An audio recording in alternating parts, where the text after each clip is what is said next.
Hello, chat. Hello. Glad to have you all here today. It is an absolutely fantastic day over here. We are now alive. Ooh, wow, that stream delay is actually much better. I figured out what was going on with my stream delay. Testing for stream delay. Testing. So yeah, 1, 2, 3, 4, 5, 6, 7, 8, 9, 10, 11, 12, 13, 14, 15, 16. 16 seconds. Shit. Okay, that did not fix the stream delay. Ooh, no. It is still 15 seconds. That is something I gotta figure out over the weekend. Anyways, glad to have you all here today. Got some really good stuff. Today we're actually gonna be breaking down a pitch deck. The game development pitch deck for those in my game development crowd, and then along with that, we are going to be figuring out. We're gonna be doing some stuff. That's very generic. Hello, Quiv. Glad to have you here, dude. Glad to have you here. How are your two ladies doing? So we're gonna take a look at a pitch deck, how to organize them. We're gonna talk pitches, and then I'm gonna start a poll. Playing video games.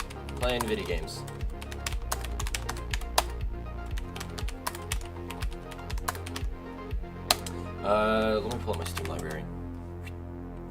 Let's see, what do I have installed? So I really want to play Disco Elysium, because I do want to offer some genuinely interesting commentary on that, because it's a really interesting game. The premise of it is super interesting, even though I'm about how many hours am I in? 4 hours? I'm only 4 hours, and I've been enjoying all that time. So fuck it, we're playing Disco Elysium today, and I want to talk about mechanics and the sort of narrative design, how the intersection between the mechanics and narrative design, and how it's a great example of blending the two together. I'm gonna take a sip of my coffee.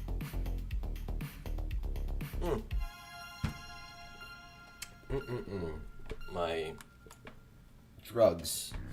My caffeine. So for the first 2.5 hours, we're going to be doing that, and for the last 2 hours, we're just going to be playing Disco Elysium. So I also need an excuse to play games. So yeah, I suppose we can hop right into. I do want to share some stuff with you guys. So Penumbras, obviously, we're looking to get publishing deals. We are currently in that we're quickly approaching that sweet spot. Like, I know this here doesn't look the best. I'm pulling up stuff on the other side. On the other side of my computer. But right now, it doesn't look the best. And that's because we're currently working on the graphics of the game. And I'm not gonna tease any of the graphics right now. Because primarily we've been playing with other models. Excited to see Disco Elysium. Maybe it'll convince me to play it myself. Yeah, dude. Yeah, no, it's... Yeah, I turned down the music.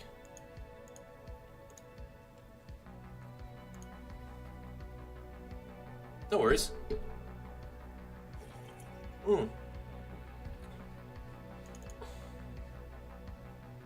So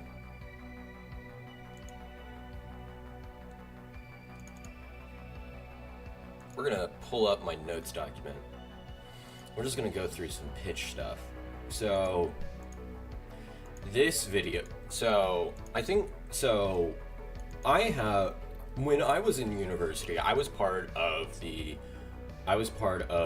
Colgate University Thought into Action Incubator. And one of the things about the Thought into Action Incubator is that this is relating to fun brain versus logic brain conflicts. A lot of it was non-video game stuff. Not a lot of it was non-artsy fartsy stuff. And like there was definitely, and so when it came to pitching and making your pitch deck, you certainly had an affinity towards the logic brain. And then what August Brown does in this 2022 GDC talk is that he breaks down there are two fundamental parts when it comes to pitching: appealing to the fun brain and the logic brain, because at the end of the day, your pitch is a marketing item, and you're marketing specifically to publishers and or investors. It's not a business deal. It's technically still business to business marketing. But now you're just marketing. And so his advice for August was to actually just try to secure a single champion within the team, the pitch review team. As long as you've secured that one, as long as you got that entry, that just that one person's attention into that, you're practically in. And like, because once one person is hyped, it's easy for the rest of the inner circle to get hyped off of that one person. And so what you have to do is that you have to be a hype man for your own game. And so one part of the thing is the fun brain. So like, how exactly do you get a person excited? That one champion, that one other like person who's equally passionate about video games, like, and like they see a shit ton of stuff, and it's got to be something really cool while also showing off a unique selling point. Luckily with Penumbras, it's pretty easy. Mm-hmm. We already have like our first idea. Look this way. We already have our first idea chat, and so our first idea for like a GIF and like media image is like Milvatatum, one of the playable characters, summoning his fist, his like spectral hammer, and he just goes, and it's like a kill cam. So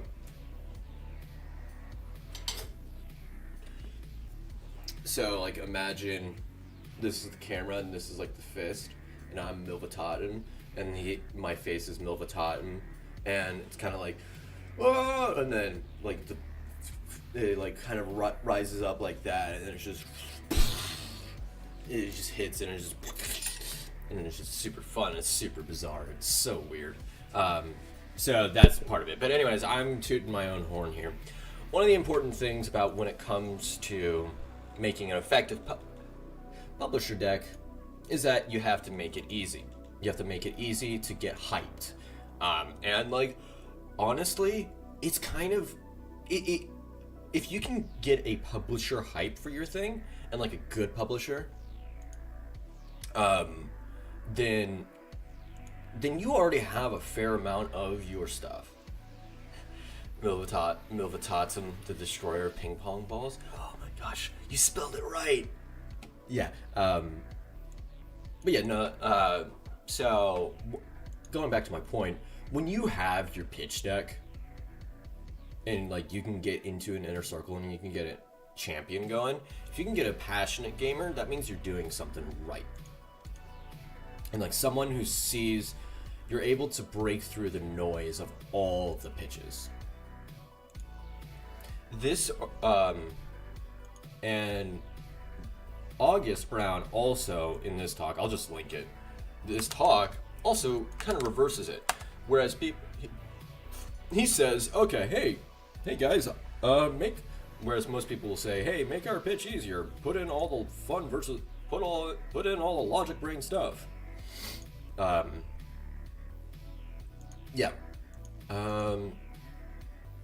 They say put in all the fun stuff and make our jobs hard.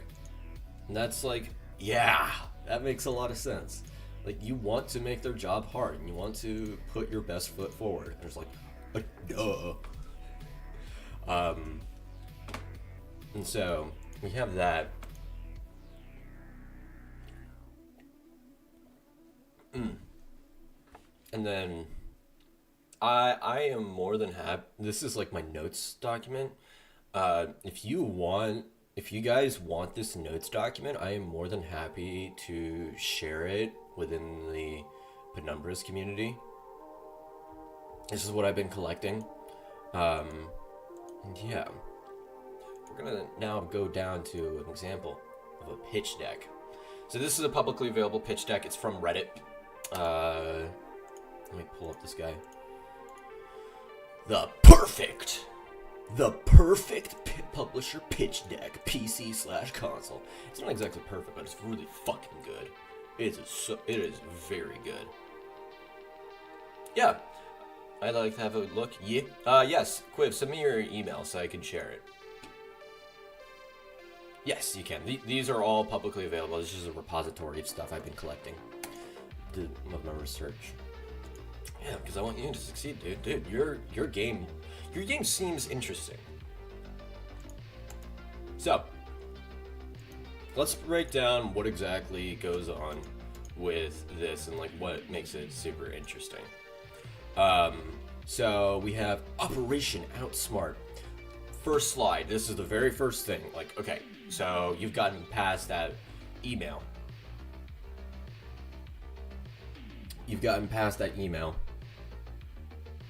And now they've clicked on your slide. Okay, let's break down the key art here.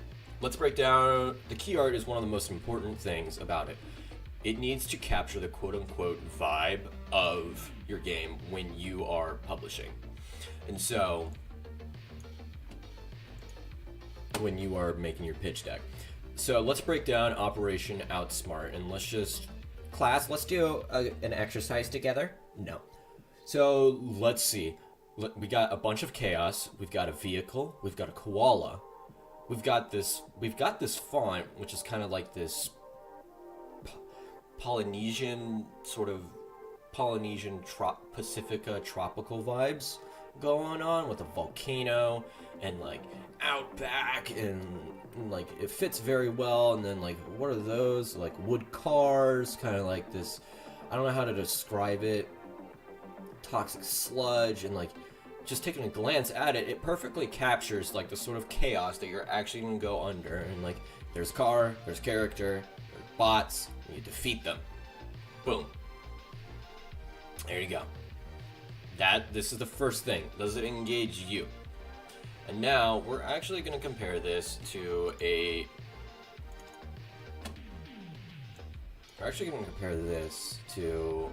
Penumbras pitch deck. So Penumbra, this is like very, I still need to work on this, but essentially this isn't, I'm going to be blatantly honest, this isn't as interesting. It definitely captures the dark and broody vibes of Penumbras and like what we're going for. But it isn't anything like this. This here is absolutely fantastic. And part of the challenges that we're going to be facing as we develop the pitch deck and the key art for Penumbras, like while this is like the key art item right now, we need to make it something more like this, something that grabs their attention. Because right now we definitely do need to look at more noir mystery things, because Penumbras is ultimately sort of a mystery track it down game. And so right now we're just trying to figure, this definitely captures that sort of thing, but it doesn't capture it in a very exciting and enticing manner, because if we break down this piece of art, like, yeah, we have the normal eye, but then if you look to the subject right, we see this orange eye which blends into that, and it's just like it's staring you down and blah blah blah.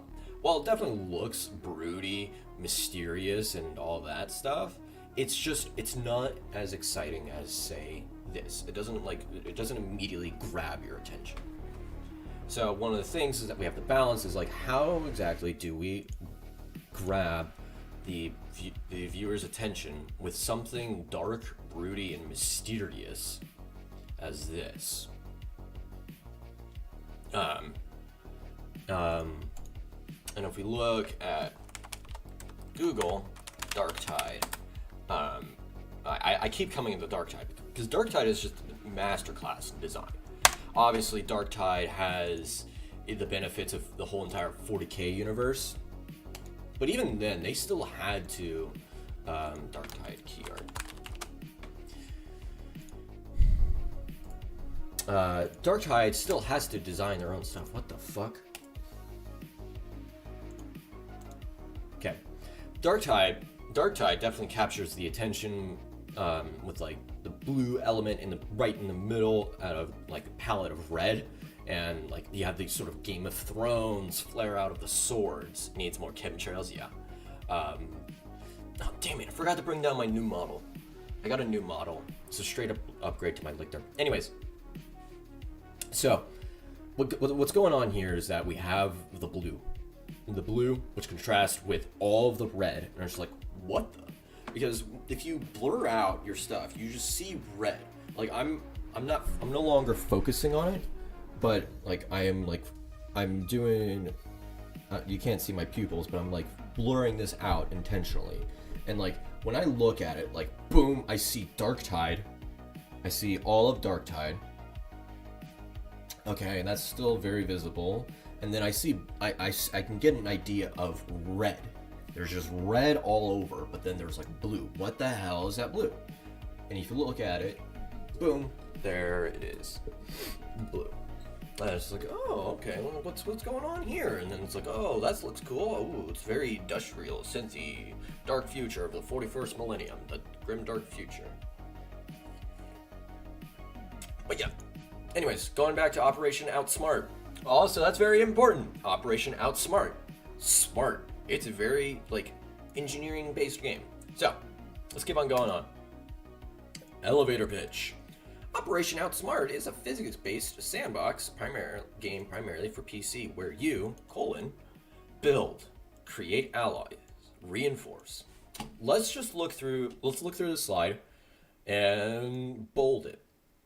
Physics-based, PC, build, create alloys, reinforce, emergent gameplay, creativity, problem solving, alpha, release on PC, on consoles, 2 single-player modes, Q3 2024. Holy shit. There you go. If you could put it into a bunch of buzzwords, you just summarized Operation Outsmart. Kudos to this guy. And like the plan and like the pitch. There's a summary within a summary here. Because you have the long form summary of this text block.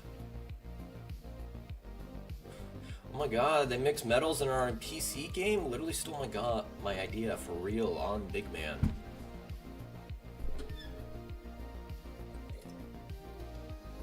I'm sorry to say that, Quiv. But yeah, no, this is an absolutely excellent slide. Well, let's break it down. 1. Summary within a summary. Where's that summary? Summary's in the bold letters. Physics-based sandbox, okay, but which is composed of buzzwords. Buzzwords which allow the publisher to pin down what exactly this is in their own terms when they're marketing this game. So market-based terms, you create title slide, introduction slide. I want to put this down. No. Create. Is it a ginger thing to avoid Big Man's name because you're condemned? Interesting. No, I just don't use the Lord's name in vain. I try not to, I should say. Create a summary within the summary of your game using publishing terms. Yeah, so we have is a physics-based sandbox game primarily for PC, where you build machines to overcome environmental challenges, create alloys with unique physical properties from a mix of metals. That's kind of redundant because alloys with unique physical properties from a mix of metals. I can understand why he put in from a mix of metals, but an alloy is a mix of metals. So it's like create a mix of metal. Create new materials from a mix of metal. So that's a very nitpick. Actually, you're just repeating yourself. Alloys and mix of metals. But like, who the fuck? You don't expect people to know basic metallurgy. Speaking of, look at that. Reinforce your builds with crafted alloys to make them lighter, stronger, etc. So, and then boom. Okay, so environmental challenges. One thing I would recommend is like, okay, so these are the unique selling points. I wonder if it would be possible for this guy who made this elevator pitch to also put in another summary and being like, okay, build machines to overcome environmental challenges, create alloys with unique physical properties, reinforce your builds with the crafted alloys to make them lighter, stronger. I can sort of see what's going on here. He's kind of also summarizing the whatchamacallit. Excuse me. They're summarizing the core gameplay loop. Okay, first things first, you build your machine. Okay, go into the environmental challenges. Okay, come back from the environment, create alloys, and then reinforce your builds to make them stronger. Go back, build, reinforce into build, go into create alloys, boom. When demonstrating USPs, make sure to try to wrap in the core gameplay loop. The game offers highly emergent gameplay that encourages creativity and problem solving. So that's a benefit. So this here, if we look at this here, this is a benefit. This isn't a feature. So these are features, but then this is benefit. Emergent gameplay, creativity, and problem solving. Okay, so offers. So it's trying to, it frames it as a feature, but it's actually really a benefit. Emergent gameplay. So that's a sort of, it's a feature benefit, but it really allows the person to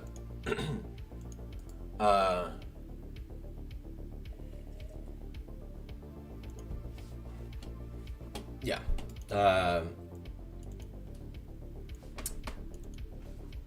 Like I was saying, it allows you, it's a benefit feature, and so emergent gameplay is really fun. Disco Elysium is very much an emergent gameplay scenario because of it's Disco Elysium is a text-based RPG with some graphics for flair and like minimal graphics. Because apparently there are well over 375,000 lines, if I remember that number correctly, that the narrator alone had to narrate. That encourages creativity and problem solving. Creativity and problem solving. So, creativity. Okay, that's definitely a benefit. Like, people love to be creative. I'm one of those people. I like to be creative with my miniatures and problem solve. Yeah. Currently at alpha. Okay, so that's benefit. Okay, so that's consumer side. And then in this, currently at alpha stage, we aim to release on PC and consoles with 2 single-player modes in Q3 2024. Okay, so the person here appealed to the fun first. Cool. I am hooked. Great. Oh, so here's my logic side of the brain. My left side of the brain, if that's correct. So currently, so you have this vision. Sounds like a great fucking vision. Good job. So, what about the logistics of it? Alpha stage, release on PC, consoles with 2 single-player modes in Q3 2024. Okay, cool. Hype up first the fun side of the brain, then delve into the logic side. What's more you gotta make the publisher's day more fun. Like, they gotta get excited just looking at your stuff. Game, and then this is more left side. So if we were if we were to draw a line, half this, like, physically, half of the slide is actually fun, and half of the slide is half of the slide is half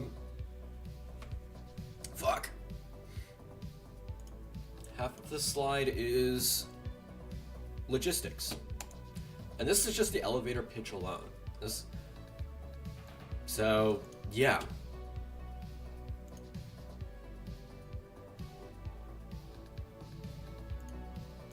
I'll put this here. Link to the deck we are breaking down. And then gameplay. This is just a straight up Steam asset. This is like a storefront asset right here. Build wacky vehicles from Lego-like pieces. Recruit warrior koalas on your builds to operate weapons. Use your build to solve puzzles while exploring the island. Battle minions using your build and recruited koalas. Create new alloys by mixing collected metal resources. One critique here is that it's from battle minions to alloys, so it's like it's kind of like they have to jump, like, and you can definitely infer it.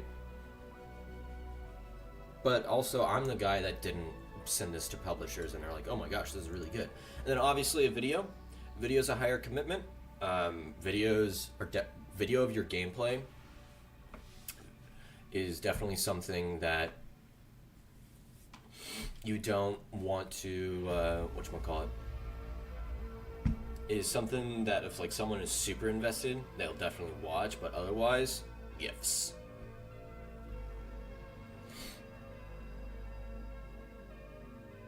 Alright.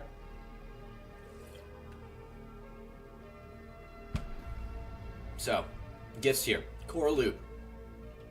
Build wacky machines. Unleash your creativity. Lego-like pieces.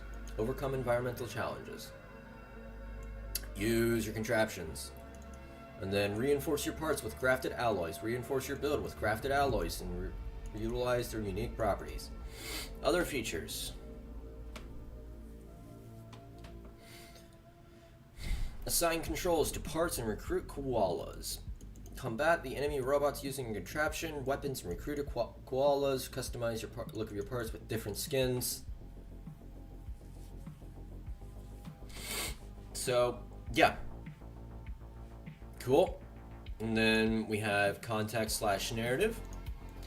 Grumble blow, the volcano erupt. Zera, save the island. Find all the materials and parts. Crafting, engineering skills, build contraptions, traverse the dangerous routes, reach the volcano.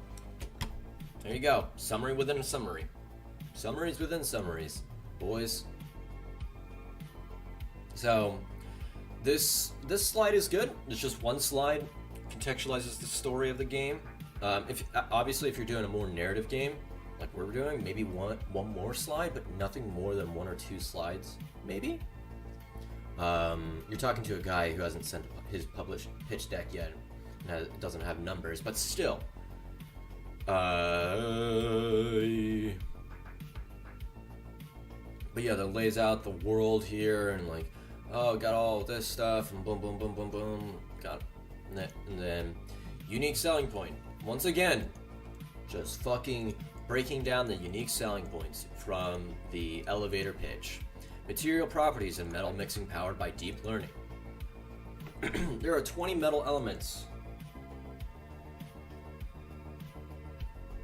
20 metal elements dropped by enemy robots. Can then be mixed into new alloys with 6 unique properties predicted by their deep learning model. See appendix. Deep learning. Shit, really?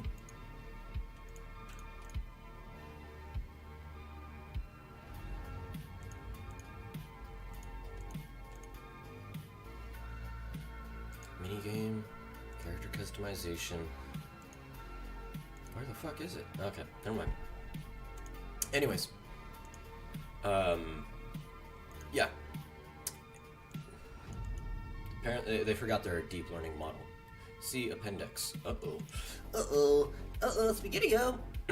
I'm actually, that's my logic side of my brain firing off.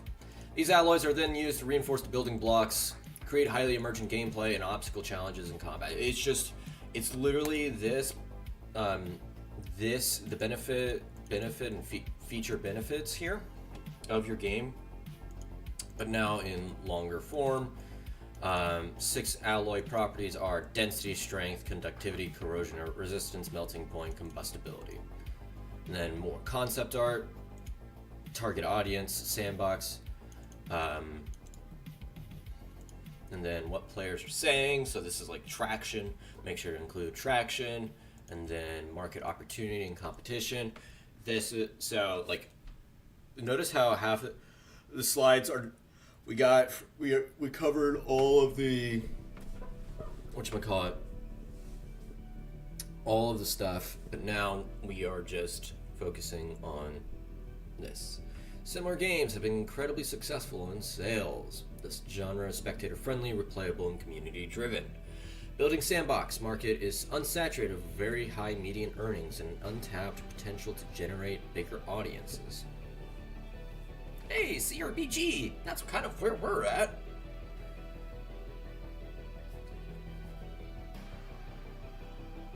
Holy shit. You can make some bank. TAM. What the hell's a TAM? The premium PC sandbox is $4 billion. We forecast 300k units and 200 net revenue within 24 months of launch. Steam only. Forecast made by one of our expert advisors with a publishing background. Wow. So this is just this is kind of the side, but it's also very important to have this. Let's see, KSP units 24 months. Estimate 24 months 23 million. Estimated gross 102 million. UGC and community. This is also a very important thing, especially if you're trying to build an IP or a long-term game. Community stuff. Sharing UGC through Steam Workshop for other players to download and use in their games. UGC's user-generated content. Contraptions, levels and puzzles, skin packs, build parts and weapons, utility functions, blah blah blah. So this is just addressing the community building aspect. I think definitely having that community building aspect within your pitch deck is also very, very, very important. Let's see, share rank. This is another one of their features. Rank placement can be shared online, but times will not be revealed. This drives players to solve the challenge, get their rank, blah blah blah. Prediction timeline. This here just breaks down the necessary stuff, and then 1.0 release, like major gates in development and all that fun stuff. Budget, breakdown of their budget. The ask, these are the next steps. Funding, support, development, marketing and discoverability support, feedback on game design, course, mission support, pragmatic development. This is just them extending an olive branch to the publisher saying, hey, I want to write that down. Extend an olive branch to the publisher. Don't be like, this is our game. It's great. It's fucking great. Multiplayer. Console porting. Should we port to console? Release options. And then from here, the team, advisors. And then summary. We are not an industry fit. This is just the pitch once more. And then appendix slides.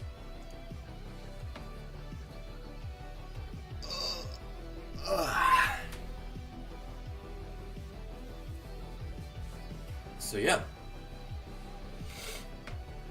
this is a great pitch deck. There are certainly some things that we can take a lot of ideas from, like media is the most important thing, but they're not afraid to go into text.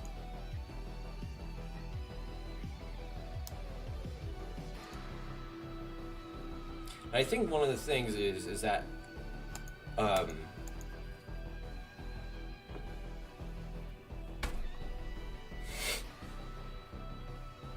yeah. Now, some more advice about building pitch decks is that your first deck is actually going to be just a repository of slides. Because the way in which we are approaching it when we're doing going into the publisher shenanigans, is that we're actually going to have a whole slew of slides that just covers all the various points of like technical style, all the information about the game, core gameplay loop, and all that stuff. Like, yeah, there's definitely going to be like essential slides that are shared across all of them. But yeah. Oh, motherfucker! I forgot to edit a short for today. Fuck me. Ugh. Idiot.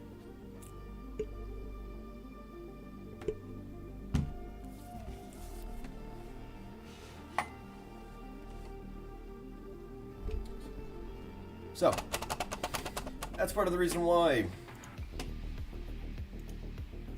Well,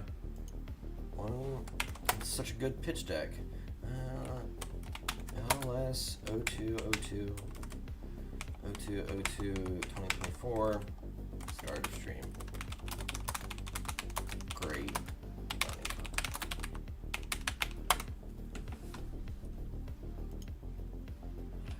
Would you guys be interested in me uploading a breakdown of this pitch deck? I'd obviously have to get into contact with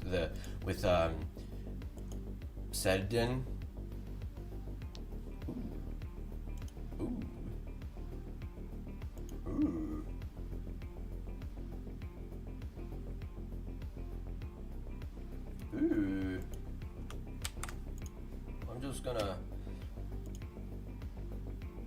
I'm gonna just list of publishers and investors. Just gonna put that there. Let's keep looking around. Sardin Physics Learning.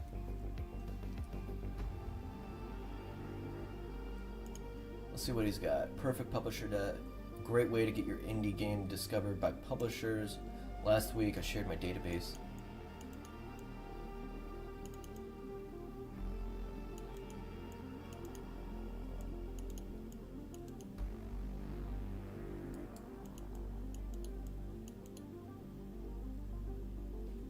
At no cost. Wow. Game Hook. Why does it matter?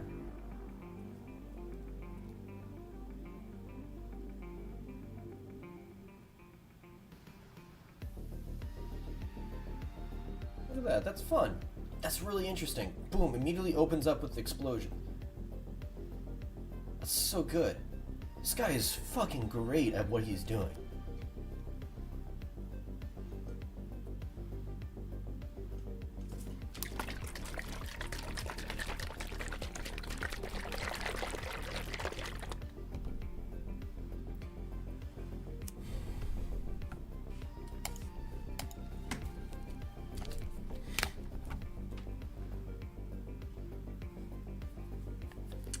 Ooh, wow, that's very sweet.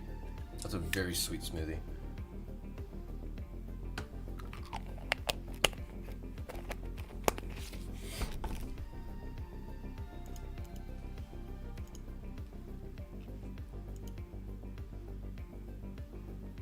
Mid-budget. Oh my gosh.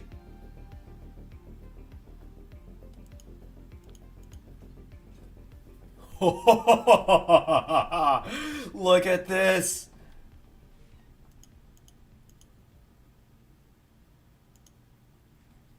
How many entries are there? 5 to 30, that's 25. 5 to 30, 25.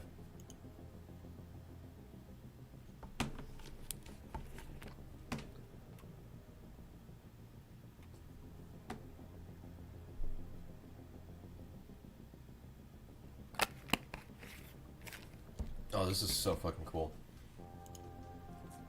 Oh, it just keeps on growing. The work you gotta do for this.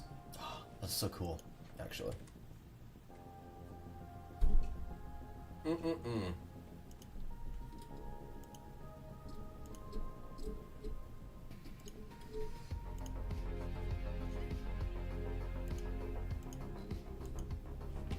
I'm gonna open up my Discord.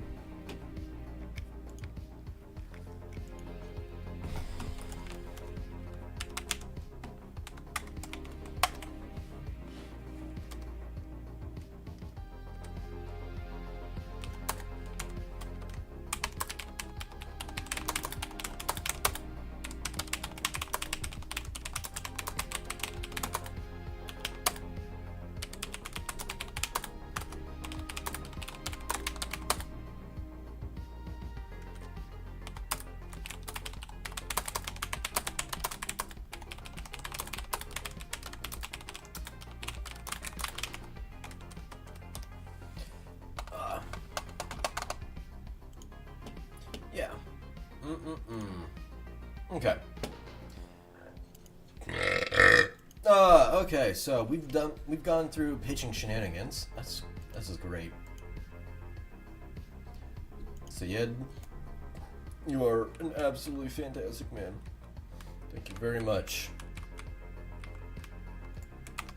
Let me pull it up. Let me pull up Steam.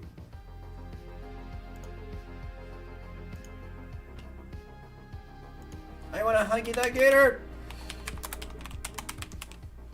Operation Outsmart. Damn, this game's still in development? Hold on. Is there any way I can, like, copy? Operation Outsmart. Developed by Sayedin. This is the pitch deck we just analyzed. It's great. Make sure to check them out. Operation Outsmart. Operation Outsmart. Looks fan-fucking-tastic. Look at this. They literally just reuse stuff from their pitch deck and they just put it in here. Pitch deck is the first place you go. First place you build your storefront.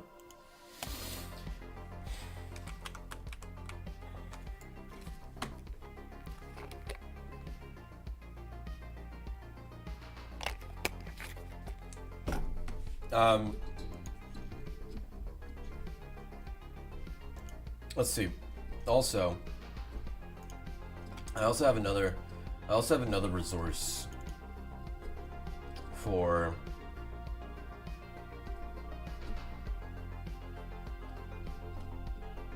yeah,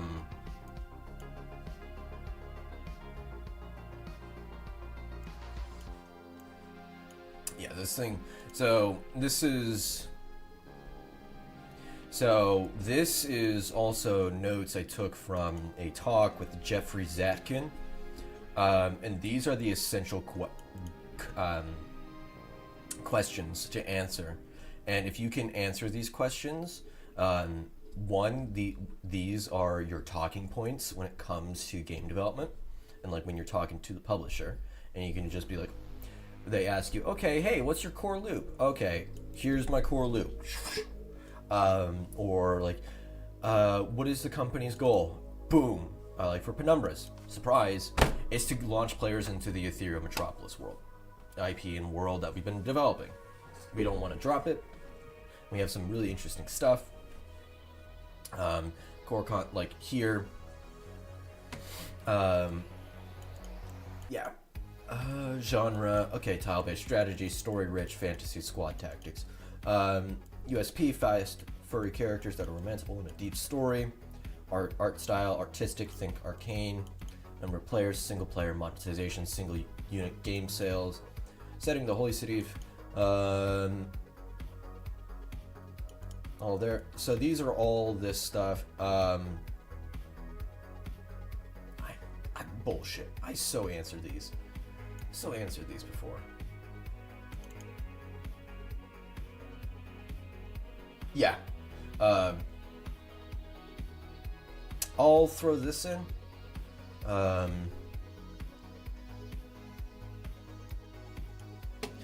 things to know.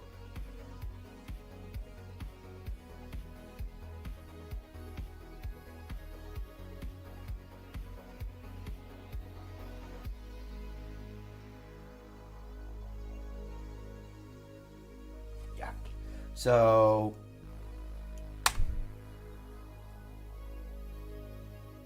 I'll work on this right now. So these are all the essential questions that you need to know to create your talking points when you can enter into negotiations with your publisher. If you can't answer any of these, like, answer them.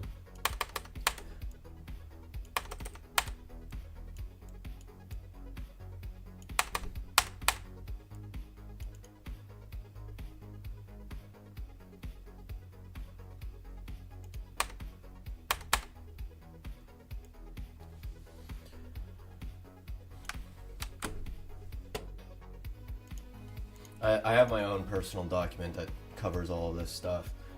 Pitching shit, notes.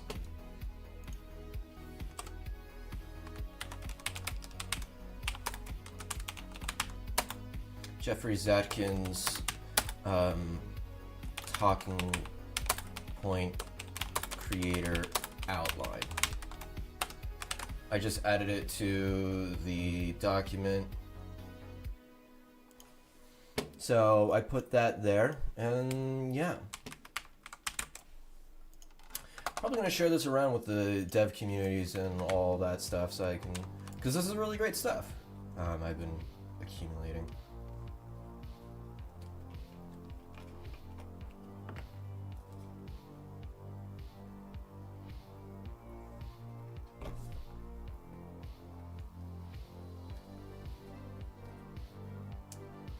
Okay.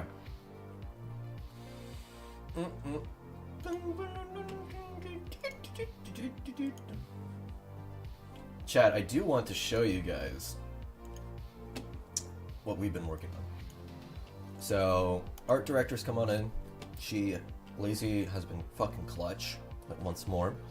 These are various antlers that you can have on your male characters. So,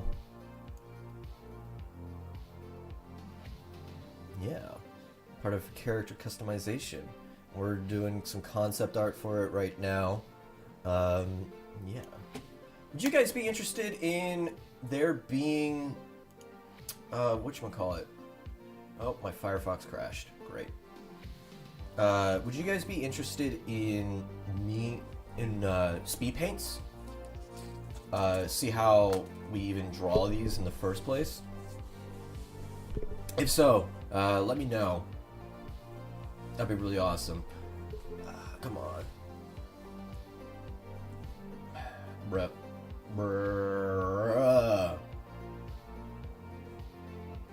Too many tabs open. Excuse me. There it goes.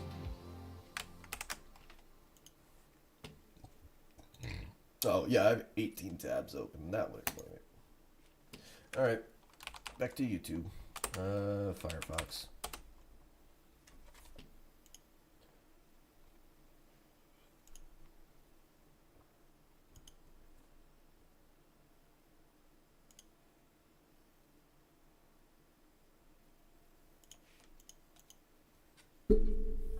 Okay. Open this up. Analytics. Okay, we're good. We Gucci. We're gonna change the music. So, been doing that. Yeah. Anyways, going back to this. This year, we're doing customization for the characters. This is one of our unique selling points: is character customization, and we're trying to make it unique. Okay. Okay.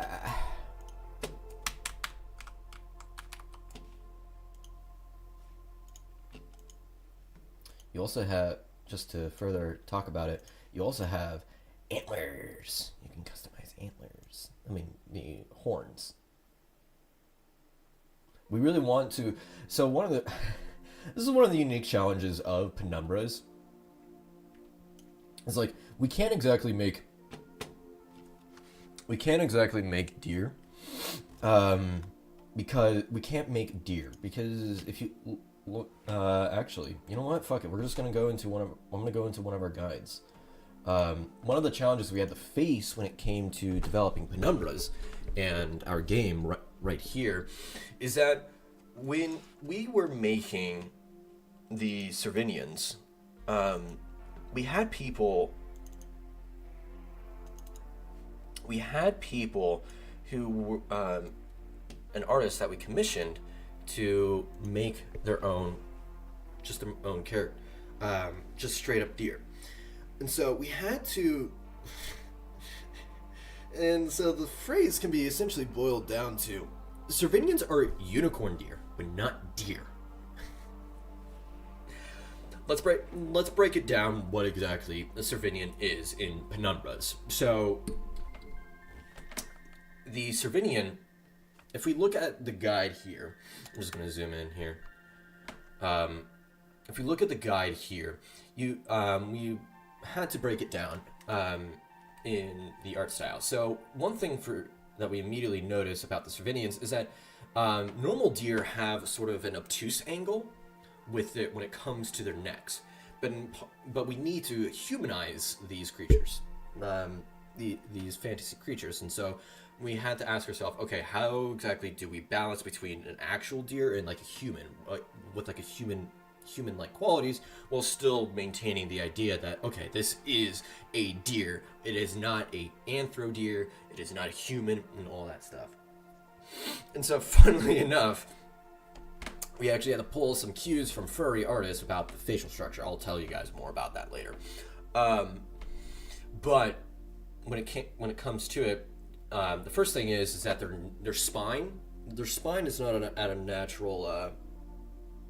Is that right? Yeah, fuck it. It's not at a natural. It's not at an obtuse angle, but rather it's at a right angle. And then if we look at the form, it's their form, instead of just like a straight L, it's more of a rising up L because of that right angle. It doesn't quite make sense, but there's also slightly more curves in them, and you can see this in the various body types. It's a curved L that slowly rises up here, as you can see with the Milvatatu. And so, yeah, and so their bodies are different, to say the least. They're not flat backs. And then another important is that Servinians can take up on a variety of fur colors, ranging from purples, blues, crimsons, browns, blacks, and teals, while deer is hues of white and brown. This is the interesting thing. Facial structures. This is where things get really wacky. So we had to mix together both human and deer qualities. So when it comes to a Servinian, they have front-facing eyes because we had to make them whatchamacallit. Welcome back, Quiv. We had to make them human-like because humans have their eyes facing forward, whereas deer have their eyes facing outward because they're prey animals. And so we had to maintain, and we also, their facial structure is also somewhat kind of weird. Deer's, it's kind of like it's got the snout game. Hold on. And so, when it comes to that, we had to actually. So it's kind of. It's a very. You guys can't see it. Paint. So. Block. So this is like the deer head, and then the snoot goes like this. So it's very, whatchamacallit, it's very weird. The snoot is like that, but when it comes to a Servinian, we had to alter their facial structure a little bit to make them more human and give them like actual jawline. So if we look at this comparison image here, like, yeah, you can still definitely make it out that that's a deer. But if you look, because the nose bridge leading up into the snoot, it's a triangle, yeah. But what we did is that we brought out their cheekbones a little bit further out, and we also made their chin somewhat more defined. So if you look at between these two, Yeah, and then so big difference. Their eyes, Cervinian eyes face forward like humans, while deers face towards the side. Major difference are the ears. They don't have any like specific tubes. Like here you can see with this deer, resemblance to human. It needs to maintain some. It's still deer ears, but it needs to maintain some anatomical similarities to how human ears work. If you look at this, if you look at the ear of the human ear is actually residing very, very close. And one of the issues that we were facing with people drawing the Cervinians is that they were drawing tubes for their ears, which makes sense for a prey creature, but we need to make we need to mix between the two of them. So we said, let's take the form of the deer ear and just cut down that tube and then just slap them on. That way it makes it more human. And so you can see it here in Doliturn's design. If you compare the two of them, you see that this base right here. Can I draw on this? No. So, but you see that there's like slight tubes, but when you look at Doliturn's ear, it's the base, like this base right here, sort of where the circling begins. It immediately starts at the base of their ear, much like a human's ear. It's one of those small details that actually further humanizes the character while also maintaining the appearance that it's actually that. And then Cervinians have eyebrows. Eyebrows are one of the major facial expressions. I can furrow my eyebrows, I can raise my eyebrow, I'd be like,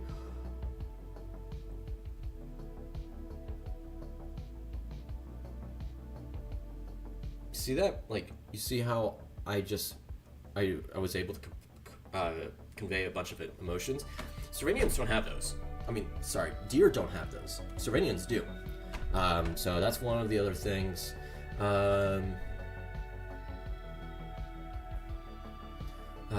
then let's see. The snouts of Cervinians are more box-like, more boxy, whereas deer are more triangle-y. That's the point I was trying to go to. And then let's talk about the antlers. Antlers come in a wide variety of ways. It's kind of like, it's free roam on antlers. Like, you could do realistic antlers, or you could do antlers like we have with Milvatatum and the rest of the customizable characters. So yeah, that's making a Cervinian. Would you like that to be like a specific dev highlight video, Quiv? I think that would be a good development highlight, just like breaking down what the differences between a Cervinian and real world deer are.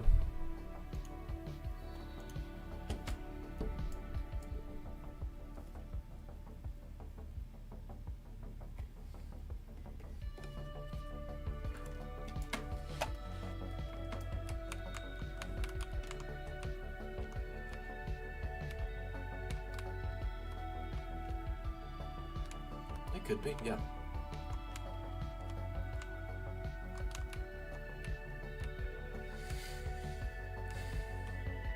I can see that being engaging for people. Oh yeah, definitely. Yeah, okay.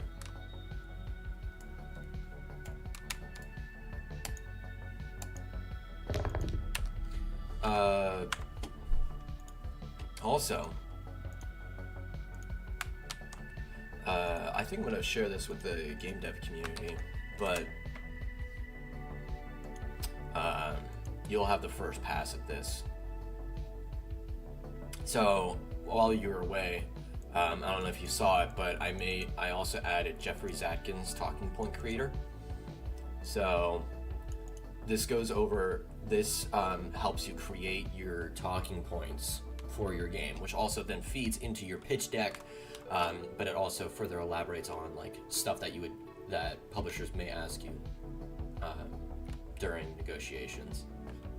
So I made the document public so you could take a look at it. I'm actually going to share that with the game dev community.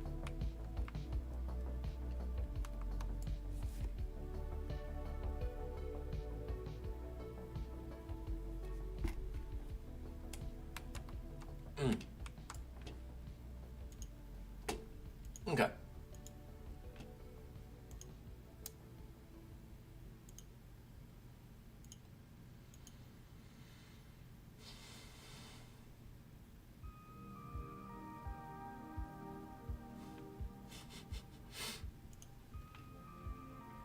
Shut up and I get this! Wait, no, I gotta save that. I'm saving this. Wow.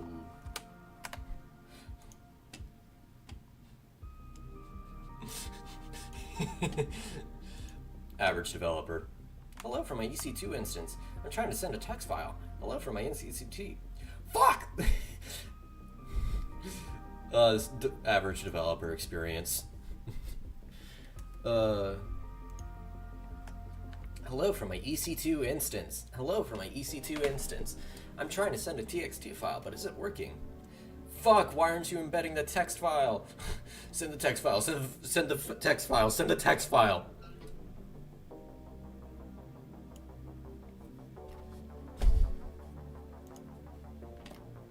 I go insane when I do my programming.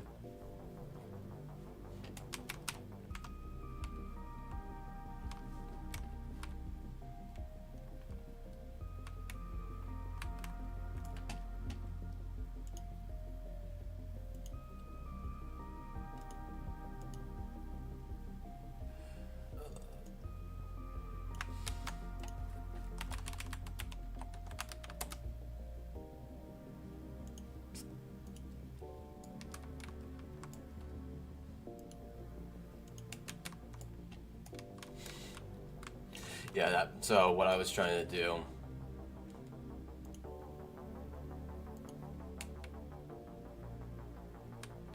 was, yeah.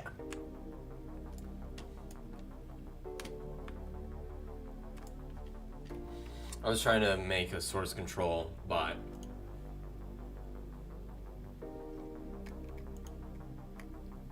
Yeah, and wasn't doing too hot.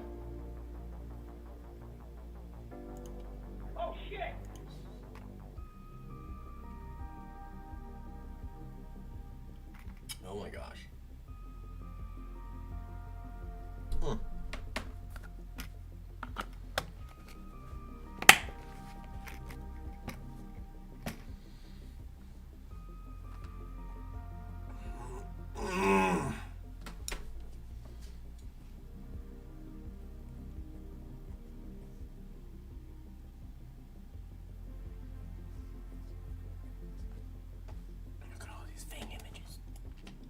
Wonderful Fang and Lucy images. Sorry, I'm looking at the Snoop Club Discord server.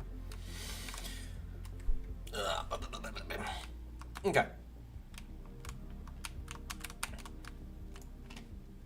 I need to look at documentation over here.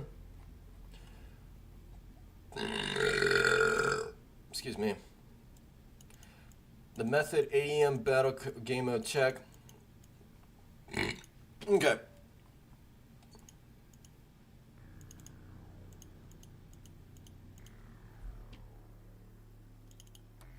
Time for a Visual Studio.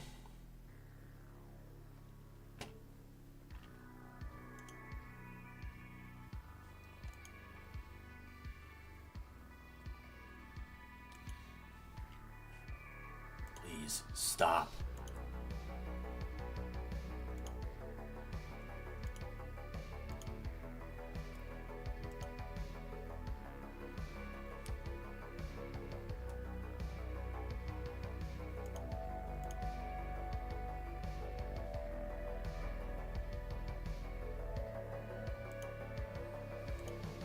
Okay, let's look at the tick function. A tick function essentially checks every frame of the game and executes all this code. Wait time if command in progress be default, else is victory game data, else if B player turn and B pending end turn begin enemy turn, else if B not player turn, bool enemy act to try enemy act if command in progress, blah blah blah. Okay. Turn order handling. Turn handling logic is done in EM battle game of the CPP. There's this variable B player turn that controls whether it's the player or the enemy turn to play. The method AEM battle game mode tick checks if the conditions are met to start a new turn to make the initiative system. I guess we could get rid of B player turn flag and instead have it in an array to store which characters haven't acted yet in the current turn. When the array becomes empty, it's time to start a new turn and refill the array. I think that's an over-engineering. I already have. I'm gonna send this. Your first solution,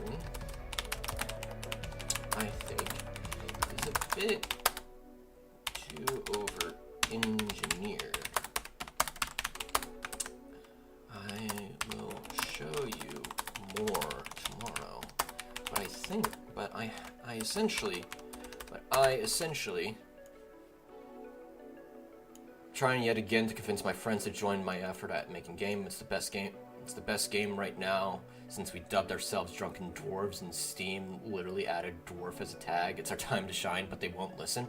Oh, fuck your friends. They're missing out.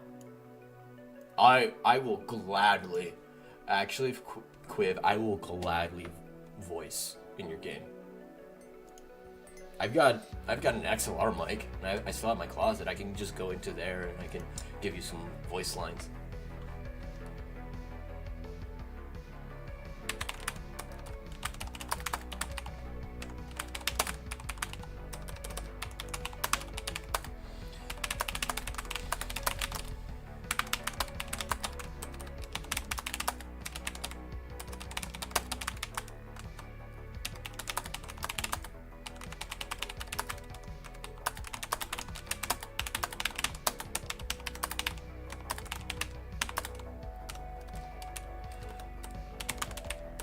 I don't know if I have quite the voice, but yeah, I can.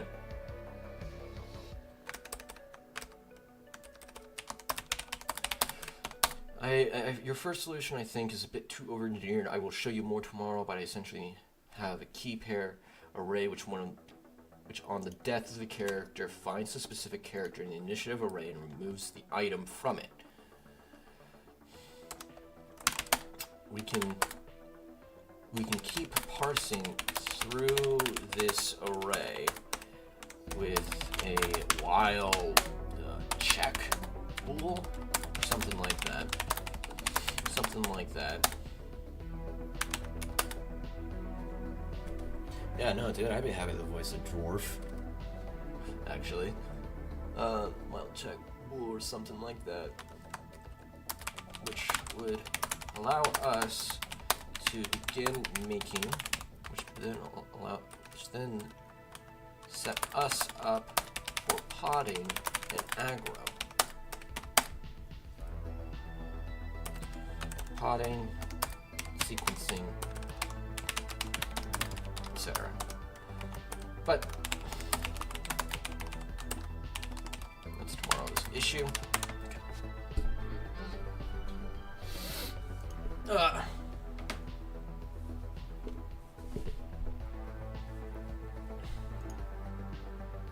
Fuck it. Quick, do you just want to play Disco Elysium right now? I'm not really feeling it.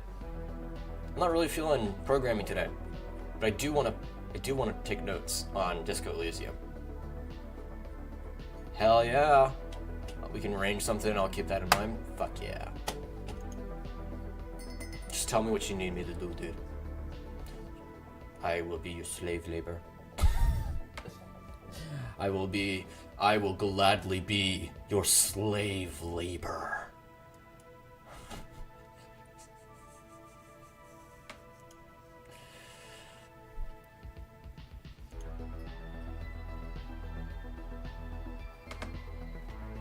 Let's go.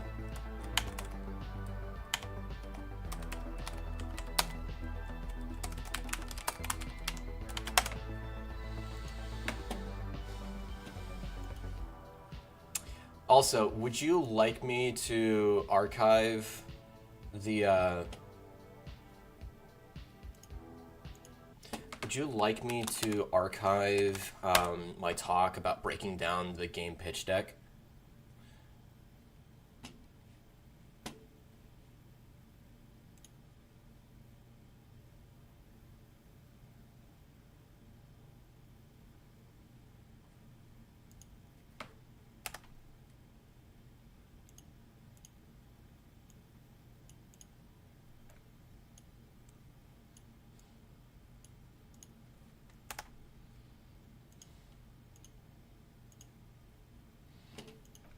Okay. We are playing Disco Elysium. I think I got most of it, so you don't have to. It's fine. Okay. Alright. Welcome to Disco Elysium. This is a really fun game. It's more than enough, yeah.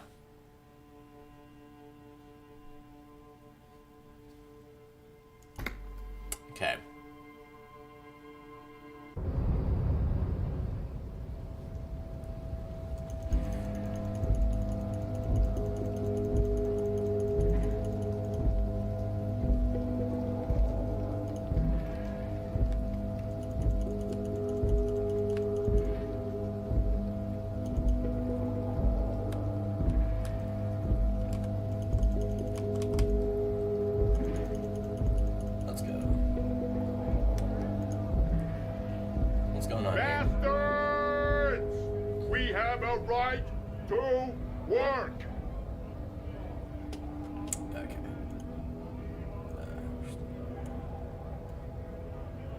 This up here.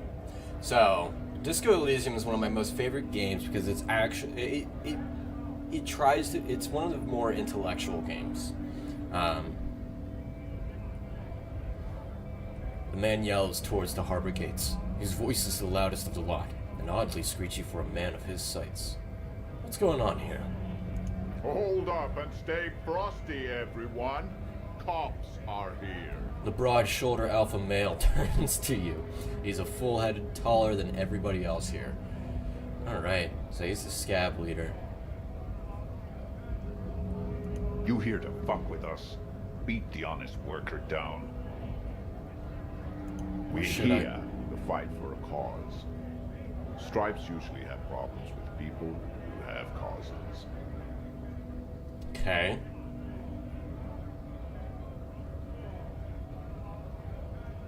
Good. We're fighting for a cause here. Right to work! Right to work! Besides, we're not that different. It helps if people see us talking, cops and strikebreakers together. Shows authorities are on our side. Builds confidence. I don't think I've chosen any sides yet. Might be time. Don't let the fat bastards tread on you. Cops tend to side with the higher-ups, but you're essentially still workers. I don't trust cops, but I can see you understand them. Right to work! Right to work! What kind of causes are we talking about? So this game essentially is a bunch of intellectual discourse. This is one of the things about character interactions in Disco Elysium. All the characters represent some kind of not either ideology, way of thinking of the world, or something like that. Except for Kuno. Fuck Kuno. Kuno! Kuno's this little brat kid who's high off his mind. He is a degenerate kid. Poor kid, but fuck that kid. What kind of causes are we talking about? Rights of people. Rights of workers. To have gainful employment. To make a salary. And feed their family. This is, so you can see here in the with Scab Leader, this is essentially one of the big American things of the right to work. It is essentially choosing your own work. And like, I don't know the specific details of right to work. It's been so convoluted in the modern day political discourse. People are like, oh, right to work, oh, we're like, right to work, yeah. I'm just like, what the hell is going on here? His manner of speaking is wooden, the tone of voice bland and uninspired. almost as if compiling replies from a set of learned phrases. Wow, who could have thought? I'm currently playing like an intellectual, intuitive cop. Regardless, I have some questions for you. Maybe you should ask them the questions, like why we're not allowed to make a living here. Shame on you! We have families to feed, you piece of shit. So do we, Scott. Nyanya. Nyanya. I want to get into the harbor too. Have fun. Union shits are on full strike. Don't think they're going to let you through the gates. I'm trying to meet their fat boss. I'm interviewing people about a murder that took place here behind the hostel cafeteria there. I know nothing about a murder. The mention of a killing sends a barely noticeable shiver of tenseness through him. Interesting. Absolutely. Wouldn't put it past these harbor bugs. They'd do anything to stay alive. Right to work! Okay. Yeah, so he's Cops picketing. Doing nothing. You should bring backup. Open up the gates for us. Blockading gainful employment for workers is a crime. This really isn't my area of expertise. We are not picking a side in this just yet, sir. Pity. Let us work! Okay, buddy, what exactly is a strike? Okay, so I do want to talk about one of these things. So there's not a lot of checks right now because we're talking about this, but empathy is like one of the RPG mechanics that really dictates. One of the beautiful things about Disco Elysium is that the inner monologues with like empathy, rhetoric, and all that stuff. Those are all the aspects within your head, and they all talk to you. So, yeah. Okay, so what is a strike? When a bunch of ungrateful, lazy cockroaches can't get their act together and decide to block honest work for other people. Beats me. They mumble nonsense about boardrooms and workers' rights, while we have the right to work! Okay. There's something odd in the way he carries himself. His set of clothing looks vaguely mismatched. The different pieces of the attire seem ill-fitting. Fitting, what's that? His shirt is far too small and an unpleasantly tight fit, while the overalls, held up by a belt, seem to fit a man with much more corpulence. He ignores your question, choosing instead to turn to the emaciated workers, raising both fists in the air. The clothes are obviously not his. Silence is the answer. There's something off here, but he won't say what. Yeah, but so this is the essentially the inner monologues are the RPG mechanics in this. It's not like combat or anything. Well, there is combat in this game if I recall correctly, but the mechanics here is that it's conversation, it's dialogue, and like I think a lot of people really look towards this game specifically for narrative design, and I can definitely see why. Because there is the game design and the narrative design is inextricably linked with each other. And that's part of the beauty of Disco Elysium, is that there are so many variations on lines depending on your choices. If I went for like a punch 'em up, beat 'em up cop, then yeah. Whereas like I've been watching Joseph Anderson's playthrough, not spoiling myself, but going up to where he's been doing. And one of the most interesting things about his playthrough is that he went for Art Cop. And Art Cop has really high conceptualization stats. And so, yeah, we're all these strike breakers. Honest men and women with rights to work, to be useful, not toys for corporate interests. That's rich. We came here to help the harbor run smoothly in time of crisis. If union fucks don't want work, they ought to let in those who do want work. I have a question. Why do all these men follow your leadership? You think they follow because I'm big and loud? No. They follow the rules of the market, the rules of the economy, because they were given a job to do! You've been talking to him for quite a while now. Something is off with this guy. Ask him where he's from. Okay, I gotta ask, where exactly are you from? What's it to you?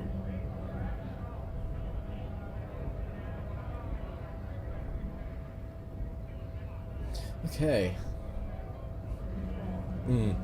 Let's see. Ooh. Yeah, this is where the fun is. It's like, okay, how do I go about this? Because I'm going for a negotiating cop.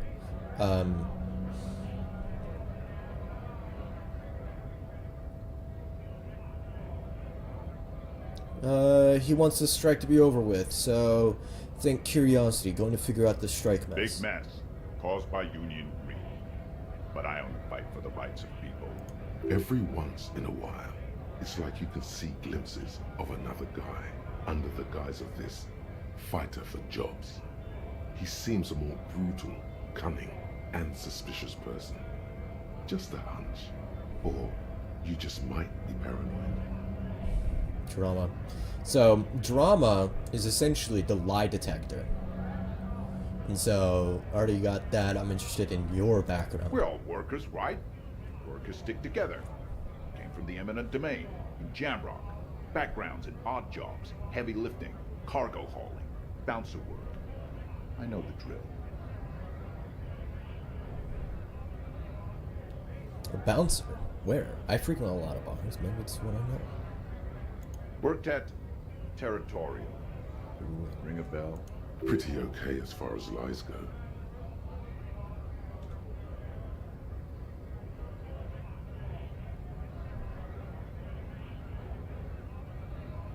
I'm gonna call you. Never heard of it. We're done here. I have a strike to break. Okay. Ooh, we're onto him. Ooh. Uh-oh. We caught him.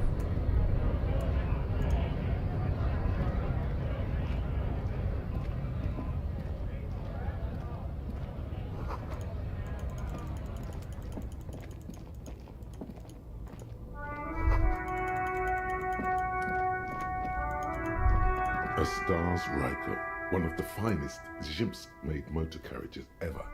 An oldie, but a goldie. Who drives this? Not many people outside of Grad, and Revachol West too, it appears. Hey, Jim, check this A out. Stash Raiko KK2. That's a classic model. Never thought I'd see another one repainted after what happened last time. What happened last An time? old case from my precinct. A couple of Jim's migrants saw a Stash Raiko stopped in the street, painted just like this, muddy brown. Murdered the driver on the spot. Holy shit. They said it was an honor killing, Hussar style.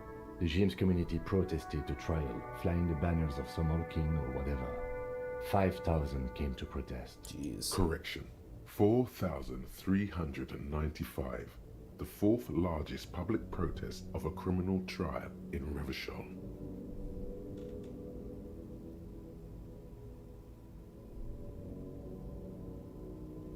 I tried to avoid drawing far-gone conclusions like these before actually examining the body, but my initial guess is the two are unrelated. 4 years for murder in Reunion. The perps were remorseful. Their sorry knocked 8 years off the sentence. That's the system. The prisons in the greater Revachol Industrial Harbor are already full. Prisoners are expensive to maintain.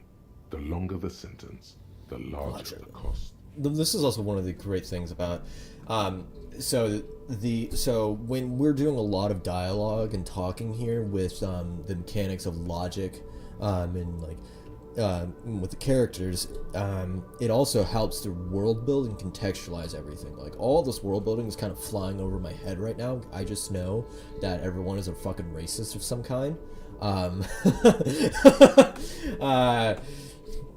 And everyone hates everyone here. And so, yeah, interesting. Before we proceed, I've got an opinion. Yes, detective? Brown and Okay.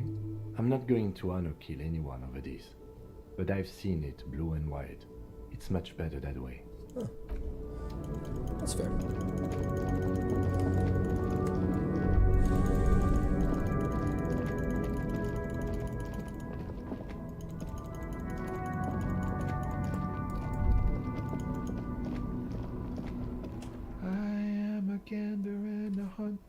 Tommy homme. A simple little cadence. He seems to be making it up as he goes. From another planet.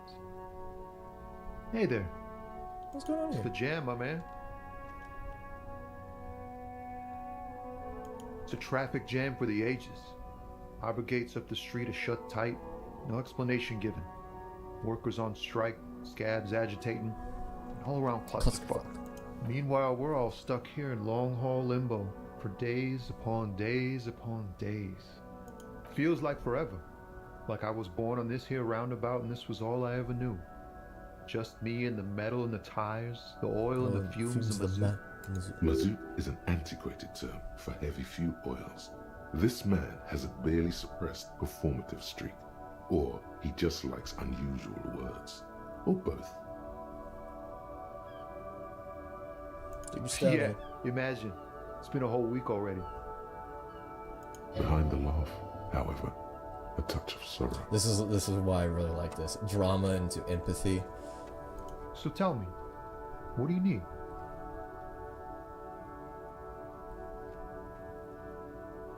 Know anything about the dead man? He ain't one of us drivers. I know that.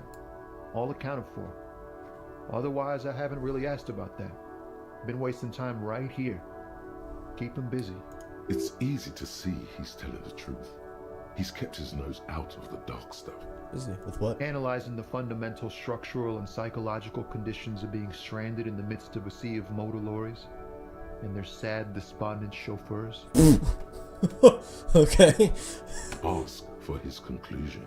And your conclusion? A sense of surprise there ain't more bodies hanging from more trees. Okay. That's okay. Okay. We be gamers. Gaming, playing Disco Elysium, breaking down. Yeah, so like if I had like Half-Light or anything like that, this conversation would be entirely different. That's the beauty of it. Because Disco Elysium's vision is so centered around dialogue and exchanges of ideas and so forth. So It's like whatever's going on over at the docks. Workers got a blockade set up, making demands, no way in or out. Some pretty wild stuff I hear. Like a giant new power crane in half the company? I forget what exactly. Good on them, I guess. Nice. I've heard talk there's a company rep in town too. Like a strike negotiator type. They know what's up. Precise demands and so on. Ah, yes, from the Wild Pines. We'll meet her soon enough, I'm sure. They want to keep that money flowing in, my man. Ka-ching. He doesn't blame them, but he's not on their side. That's for sure. anything else you should Anything know? else? Yeah, this ain't really my area of expertise. I just do my job and get paid. I have things to do and places to be. All of us. Us lorry drivers. Camionneurs. You still hang around here waiting for this mess to end. Most have scurried off somewhere to get drunk or high. Or laid. Not that I blame them, really. Not my thing. Chasing transient pleasures is a drag these days. I prefer the examined life now. Thinking, reflecting, observing. Nice. Huh? Oh. The bosses, man.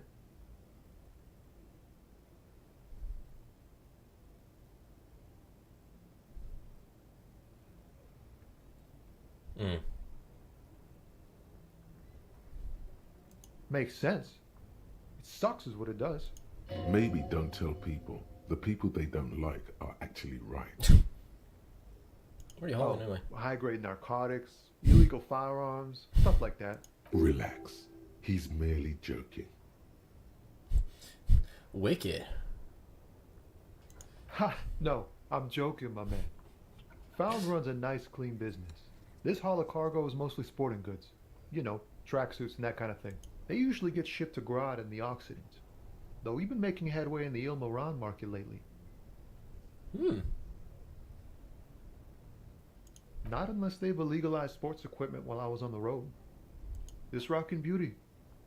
Sure is. Like a rash you can't get rid of. You interested in heavy-duty cargo machinery? A motor lorry, also called a camion, on Kailoulou and Caillou. I'm Islands. This one looks roughed up enough to be some sort of found rust bucket. Maybe the A6. That a found A6 what you got there? Good eye, my man. Yup, she's an old one, but reliable. Me and her spent a long time together. There it is again. A little touch of sadness beneath his cool. He thinks he spent too long in this lorry. Oh, I fucking love empathy and drama combined together. That just make and like combine that with encyclopedia. It's so much good fun.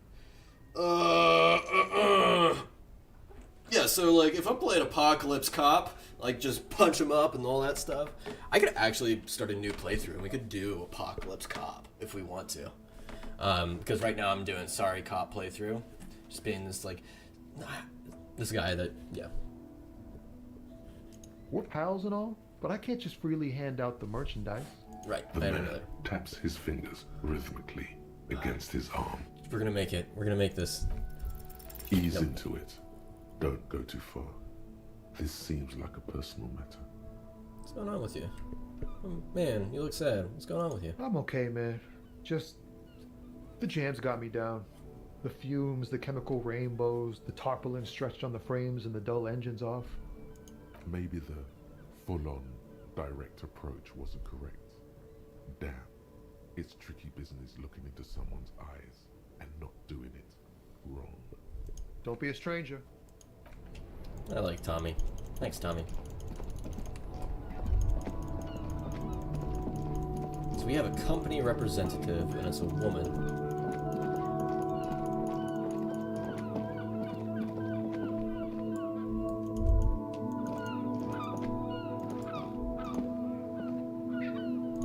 G'day to you, officers. A burly man hangs out by the waterlock, carving up a generous serving of salami with an old hunter's knife. His eyes are fixed on a man stranded on the other side of the waterlock and on an enormous billboard. I wasn't here to witness it, but those look like tire tracks on that sign. Weird, huh? Then again, plenty of daredevil drivers in Rivershoal.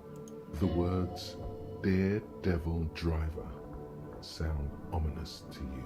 Inland Empire is also really fun. Because you can get up to some really wacky shit. Too bad it also takes a year and a day to repair anything around here. Especially a waterlock. The rest of the coast is closed off till then. Well, there's the fishing village, an abandoned fish market, a bizarro church. Not much use to the congregation though. There always seems to be something wrong with it. Okay. Yeah, not really much else. Just bombed out ruins.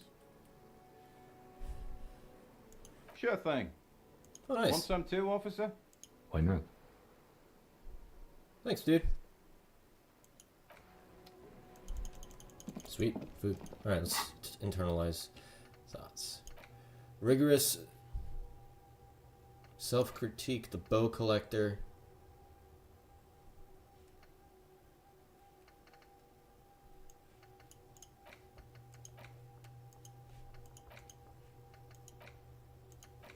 Internalize. Oh, wait.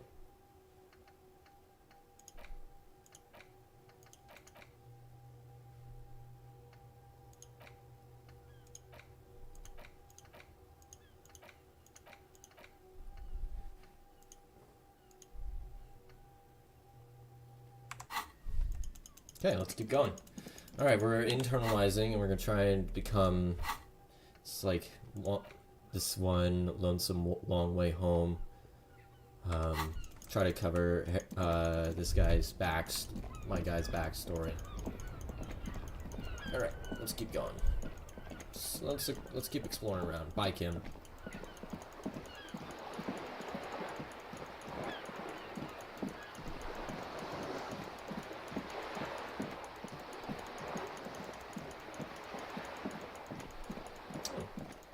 see a boat. What's going on over here?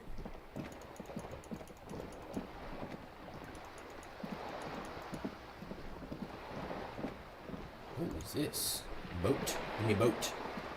Boat. A striking woman leans against the cabin top of her sailing boat, smiling as you approach. Her green raincoat glistens with droplets. A silk scarf is tied around her throat. Joyce Mezier. Good afternoon, officers. Says- I'm Joyce. Joyce L. Messier. I represent the board of Wild Pines, the owners of the harbour. You gentlemen must be from the RCM. I'm glad to see you here. I was dispatched to handle a strike, not a lynching. Anything I can do to assist the RCM in this matter, I will, gladly. Okay. That is good to hear, madame. My colleague will take the lead on this interview. I should let you know that he is recovering from an unusual medical episode. Very unusual. Okay. But I can assure you of his ultimate competency. There's a trace of irony in his voice. I wonder why. Mischief even. The lieutenant is hatching some scheme. How interesting. I wish you a swift recovery.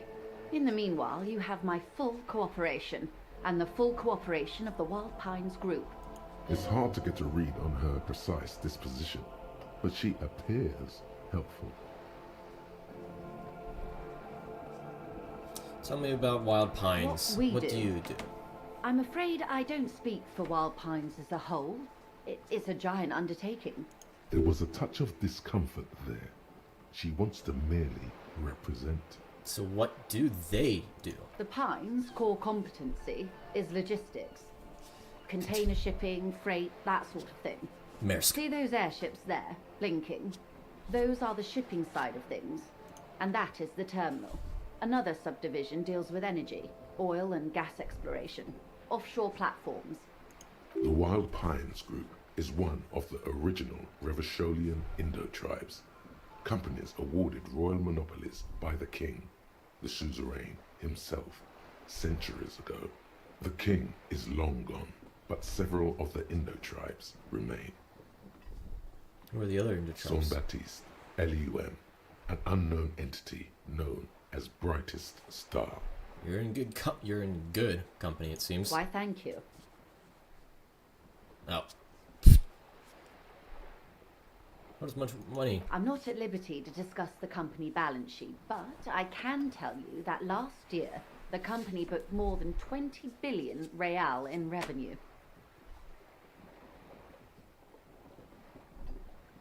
Wow. 20 billion is a large number, but the conglomerate employs 72,000 people. They all need to be paid. Then there are capital improvements, interest payments. Yeah. I was having interesting. I was talking. I forgot to who. But I was talking to someone yesterday. We were just talking about like when people go up into the billions of dollars, and all that stuff. It gets really like several like $100 is like chump change. $1,000 when you're working with 20 billion. Yeah, that's chump money. All right, continue. A conglomerate the size of the Wild Pines is like a shark. If it stops moving, it will die. Then what becomes of those 72,000 families? It's a tremendous responsibility. Excuse me. Where does Wild Pines get all these billions? They started as an exploration and cargo fleet conducting trade between the Samaran and Insulindian Isolas 250 years ago, when pine ships explored the South Seminese and charted Lomantang on behalf of the suzerain. What the fuck? Centuries of care, deliberation, and madness have gone into this endeavor. Vessels pass through the great unrest to re-emerge with apricots in tow. The logic of the system is totalizing. It's taken everything from its employees to build it. You know more than you let on. Certainly it helped, but most of the original Indo tribes have failed or been absorbed. To survive, Wild Pines had to grow and adapt. No suzerain did that. So what does a huge system want with a place like this? You mean aside from being the terminal's legal owners? who are responsible for moving 8% of the world's cargo.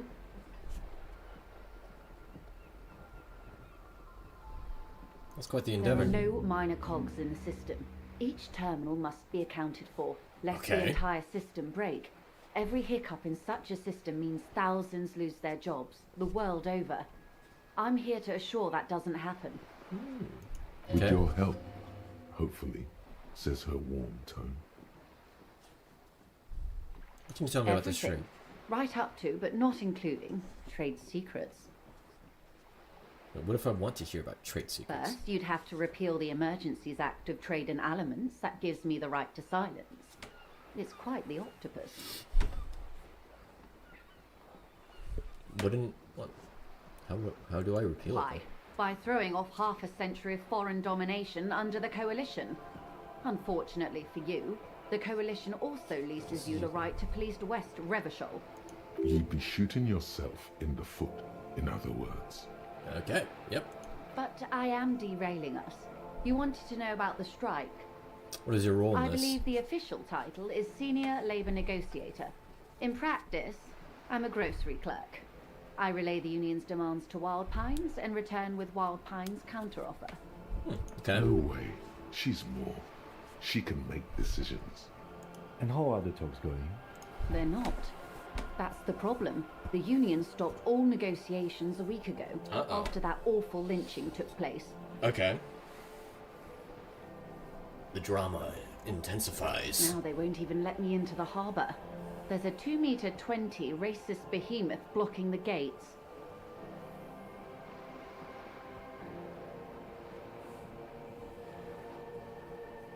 You mean Jean-Luc? So, the reason why I have this racist guy is that I talked to him about it, seeing if... So, my intention was to subvert Jean-Luc or Measurehead in this.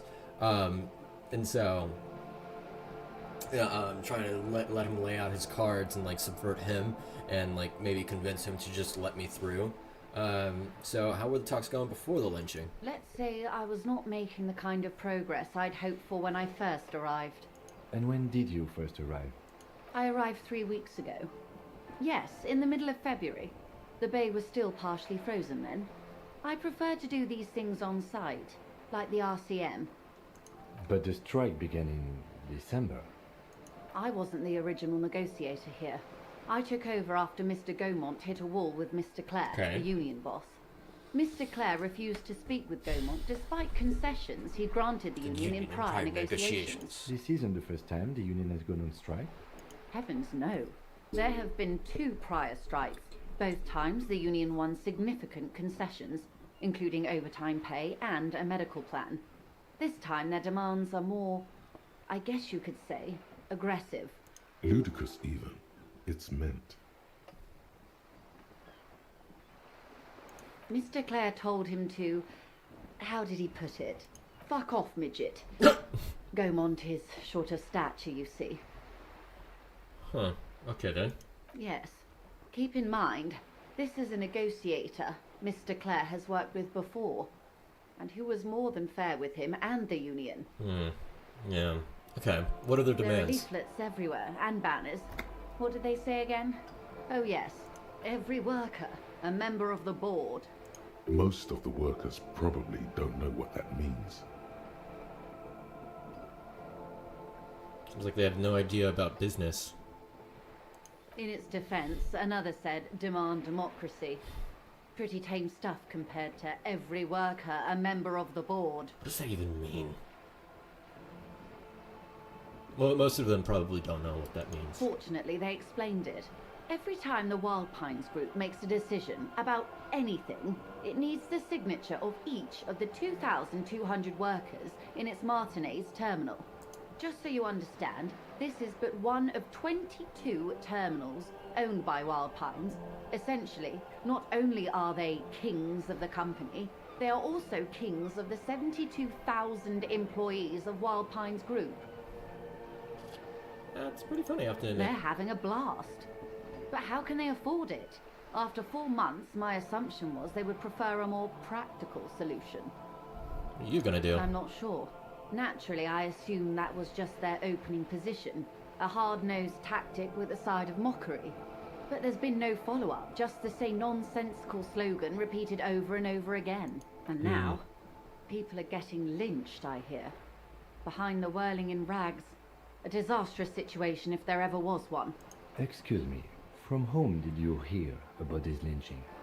I first heard it from the bowyer at the gates. The one whose very name advertises his aversion to work. I think he said it was, "Call me mañana." Mañana. This checks out. Yep. Scabs at the gate. Did you put them The there? scabs? You mean the huddled masses of Jamrock, come to plead for work where the Union refuses to? Oh. If they were organized by Wild Pines or its affiliates, then it would be a company secret. I could not share it with you. Not right now, at least. It's implied. She's open to discussing this matter with you at a later occasion. Tell me about this Union boss, Mr. Clare. Everard Clare is a man of the utmost integrity. If you can say one thing about him, it's that he always puts the interests of the workers first. Of course not. Everard is fantastically corrupt. I imagine he has a thick, viscous goo where you and I have blood. He is the most corrupt individual I have ever seen, and I deal with men like him for a living. If there is anyone more venal, more irredeemably nepotistic, then it's his twin brother, Edgar. There are two of them? Yes, Edgar looks exactly like his brother, except for that lazy eye. He also talks exactly like Everard does, and when one's term as foreman is up, the other takes over. Everard and Edgar. It's how they circumvent the term limits, you see, with a funny little switcheroo. While in office, they've embezzled God knows how much of their workers' dues. Yeah, the really enjoyable ambient music. Oh yeah. Yeah, Disco Elysium is a really. It is. They've certainly nailed down the atmosphere of the game.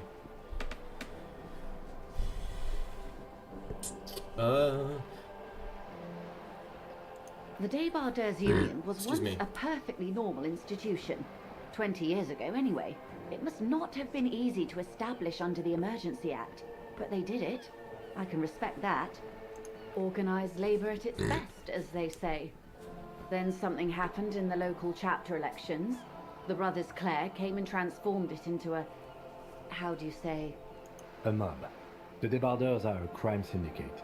Sad as it may be, I suspect we'll be forced to cooperate with them. Refreshingly honest, officer. The company has tried appeasing in the past, but I'm afraid our concessions have only emboldened Everard and his brother. And your opinion, detective, if I may ask? I'm a curious and talkative person, you see. Would you say the Débardeurs Union is... I prefer to not have an opinion on these things. Of course, officer. One more thing. You said election. You said something happened in the elections. So right now, so the reason why I chose that, I would have chosen like, oh, there's a socialist mob. One of the reasons is that my character is a guy that lets everyone else lay out their cards, and he just plays on their field while trying to get to his own end. He's very reserved about his ambitions. One more thing. You said something happened in the elections. I'm glad you asked. There was a woman, the previous forewoman of the Union. She disappeared. Disappeared? Yes. On the last day of the local chapter elections, her daughter phoned in and said she wasn't running anymore, or coming to work. Ever. End of story. Eerie. Downright haunting, if you ask me. The Wild Pines suspected foul play, but what could they do? It was a Union matter. The point of the presentation is, these kinds of things happen around the Clares.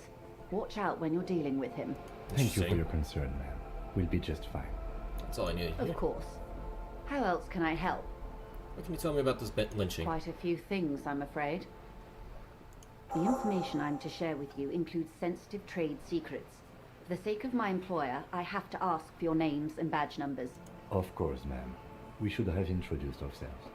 I am Lieutenant Kitsuragi from Precinct 57, and this is my colleague from Precinct 41. I'm afraid he doesn't have his badge at the moment. I hope mine will suffice. How curious. Why is that, Detective? Awkwardness washes over the conversation. The woman doesn't like this turn of events. 'Twas stolen by some artist, surely. Best to pin the blame on them. Everyone knows you can't trust artists.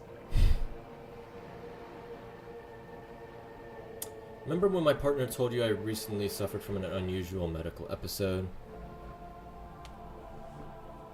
Why should I blame it on an artist? Everyone knows you can't trust artists. They're nearly as bad as clowns.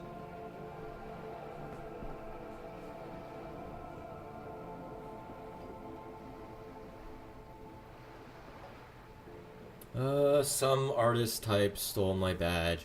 It was a mistake to trust them. I don't want to lie to her. Because right now she is a very useful source of information, so... Remember when my partner told you I recently suffered from an unusual medical episode of alcoholism? My lost badge is related to that. I see.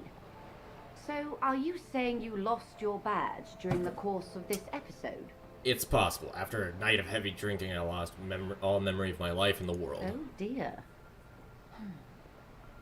Some kind of encephalopathic amnesia. I don't even know how to respond. I do believe you, naive as that may sound. I simply can't imagine what you gain by faking such a condition. As I said, ma'am, his technique may be very unconventional, but he is an officer. Fuck you, Kim. Of course, I sympathize, but I'm afraid I simply can't share anything more until I've seen that badge. Hang on. She's a professional negotiator. She should be open to some sort of mutually beneficial arrangement. I mean, favors for favors. A dirty alliance of some sort. Consider this. Perhaps she has been planning it all along. That you convince yourself into colluding with her. Easy. Just offer her a favor. Like I said, nice and dirty. Okay. I will be frank with you. If I'm going to break protocol, I need to be able to justify it to my superiors.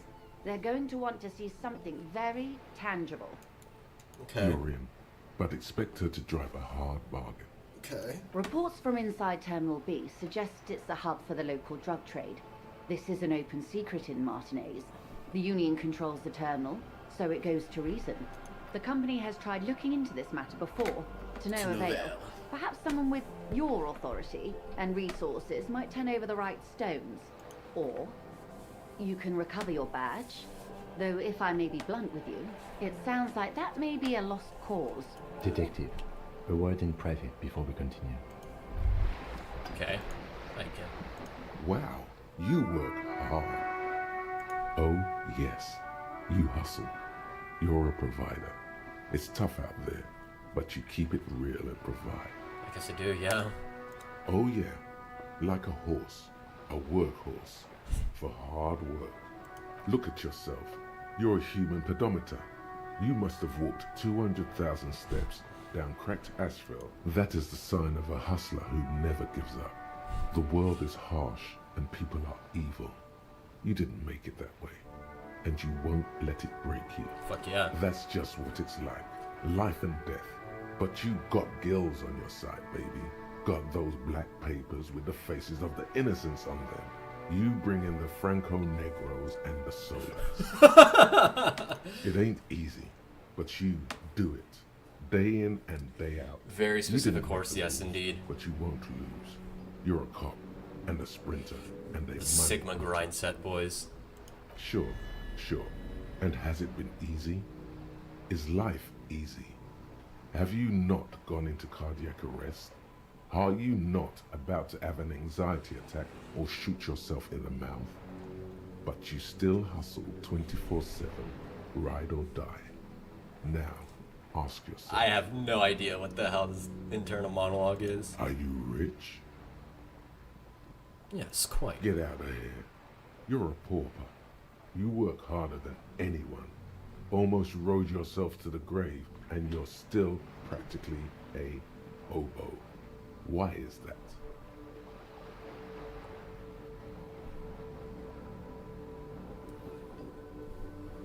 The system is broken. Fucking taxes, man. Dude, there's a market for corrupt cops out there, but the immigrant cops have price dumped it. Fuck it, the system's broken. Boo-hoo. The system is broken. The establishment is keeping me down. That's not the fuck yeah attitude you're used to. What is this? Guard The guy. guards man has set himself up one of those self-replicating money structures. You should learn from it. Don't play the victim. Think hustler. Think with your head. Fucking taxes. That's right. 100%. Fucking G-Man's got his jam-covered sticky fingers in your pocket, stealing from you every time you buy, sell, walk, talk, fart, so much as sneeze. Non-tax is almost non-existent in the Gotham estate. That is reversible. I thought there were no taxes. You and I both, but they got those indirect modes of taxation. Sales tax, excise duty, extraction tax. This tax that doesn't even 98% of all your money. No fucking way. I guess I'm a free market fundamentalist Here now. you go, hustler. Fight the righteous fight. Free the people. Keep it real. Keep it street. Keep foaming at the mouth furiously on the tax issue. Okay. Lonesome, long way home. Here we go. Home awaits. Walk past Station 41 and through the market, past the Boogie Street spearhead to the other side of the lake, the frozen eye at the center of the district. Then past the video rental store on the corner. There, at the end of a street lined with pine trees, a small house no larger than a matchbox. 11 Voyager Road. You no longer live there. Those times are gone. And so are those people. Why did you come here? Why are you still here? And where's the dealer? You have to get back to work. That's all you have now. Learning tap, perception raised to 5, to speed gives 1 psi. Nice.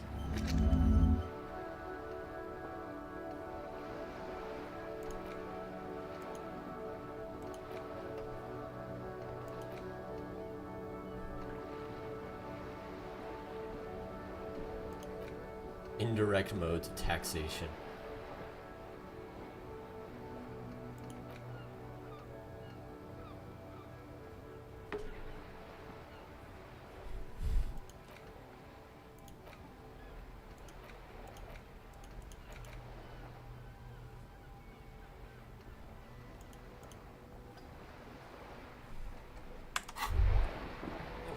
This is not going quite as I hoped it would, Detective. Honestly, I was expecting you to use your unorthodox technique to keep her off balance, and not volunteer us to be her henchman. This woman is running circles around us. She might have known about your misplaced badge all along, or she's simply an adept improviser. Either way, we've played straight into her hands. He doesn't let it show, but there is a limit to how much the consequences of your unprofessional behavior can cost the investigation. Maybe this is all her plan. She might have heard about you.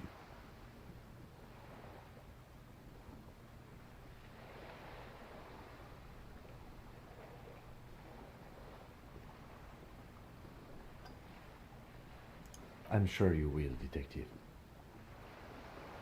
I wouldn't go that far. Her reaction did come off as sincere to me. I think she's just quick to adapt. She's a professional, after all. Could just, find my badge. Oh, that would be fantastic, but do we have the time? The world is large, and your badge is 8 by 6 centimeters. The situation might have changed drastically by the time you locate it. Time is of the essence. You could request a new one from the station, but that would literally take months. No. If there is reasonable suspicion, we must investigate. Otherwise, she could claim we are siding with the Union, or that we are on their take. We'd never hear the end of it. What I propose is, we ask her, then we investigate, briefly. But do not share the outcome of this investigation with her. We tell her it's done, and demand for her information on the Okay. lynching. Alright, her proposal is likely part of her design, then. Yes. Knowing this does not really change our position, however. Alright, let's get back to it. Okay, we leveled up.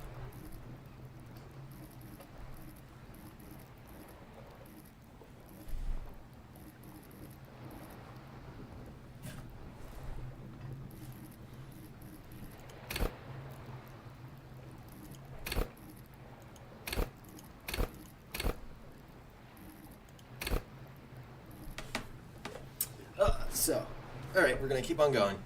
All right, so this is part of the whole entire RPG aspect of Disco Elysium. You level up certain parts of your person, which then increase their stuff. Encyclopedia is stupid, makes you an asshole. Logic, wield raw intellectual power, deduce the world. Let's see.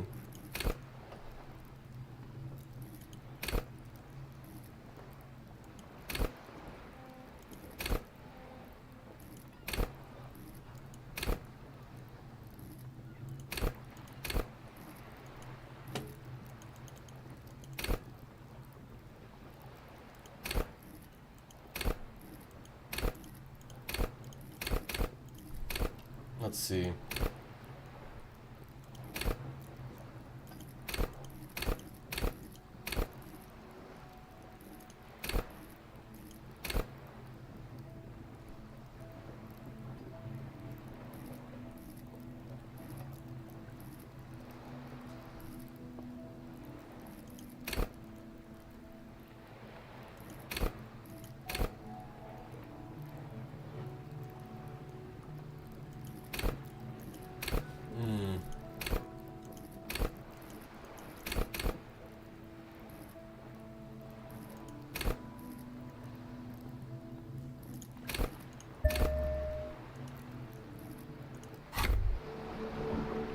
Hey.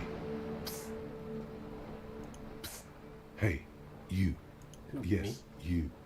Word on the street is you're ready to start building communism again. Again? Yes, you're ready to start building communism again. You've built it before. We're building communism, They've boys. built it before. Hasn't really worked out yet.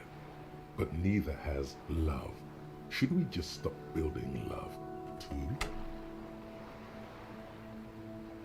Can't argue with So, that. what about all that communism you've promised to build? Word on the street is you've woken up from 1,000 years of slumber, promising to erect a version of communism many times greater than any attempted before. There's word on the You street. keep saying things like, down with the bourgeoisie, eat the rich, sodomize the landowners, impale all people who have more than 25 real in their pockets, literally murder all human beings regardless of their political beliefs. That kind of stuff. Said anything like Okay, that. not in so many words, but don't deny it. You're about to rip off that mask of social democracy and reveal the monstrous seven-eyed lamb of global communism that will devour and masticate mankind. Everyone can see that. So tell me, do you have any questions before we fire up the big communism builder? Or do we get right down to it? Very well. I guess no one will build communism then. No objections. It's mathematically impossible to achieve a classless society. Everyone knows this. We're not building communism. Fuck out of here, communism. Anyone? Anyone else? There's no one? There's no one. Okay then, lie down and let the water carry you downstream. Goodbye, communism. Bye, communism. Fuck you, communism.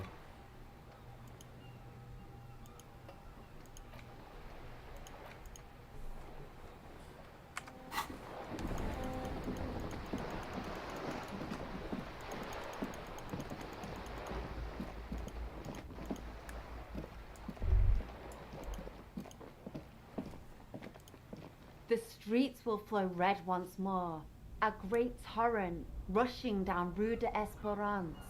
You wait and see. The streets will not flow red with anything. Who are you? I'm Cindy the fucking Skull. What else do you want to know?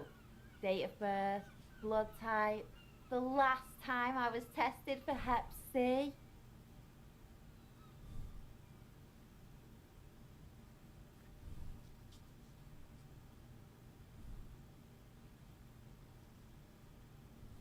Just answer some questions, okay? Ask away, pigman. But I don't promise to answer. A brush, an artist. The red splatter is urban expressionism.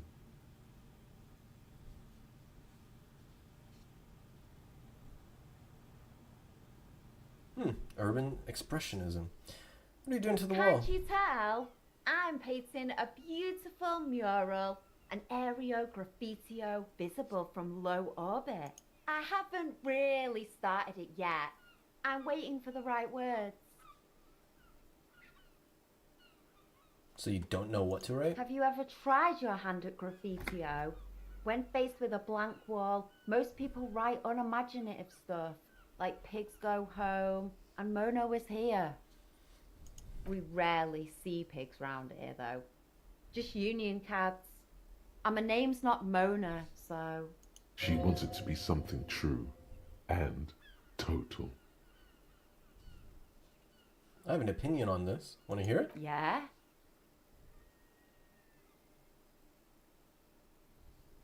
I love public art. Don't mind us. Just keep doing what you're doing. Thanks.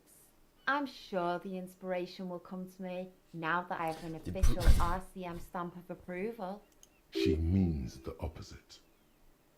You've lessened her desire to deface the building. Nice. What are you looking at? The lieutenant is desperately searching for another handkerchief. Wait, what?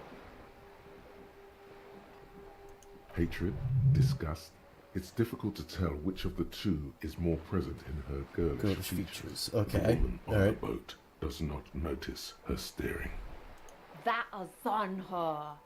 Someone's got to keep an eye on her. Alright. Ozon is an archipelago 2 days' travel away from Rivershore. Its moneyed residents, used to posh restaurants and upscale boutiques, rarely have reason to visit Martinez. You mean Joyce? On a first name basis with her, are we? Piggy's moving up in the world. Hold on, what's Ozone? It's where they grow whores like her. And they're whoremen.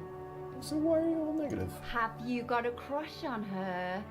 Aching for an opportunity to defend her honor? No.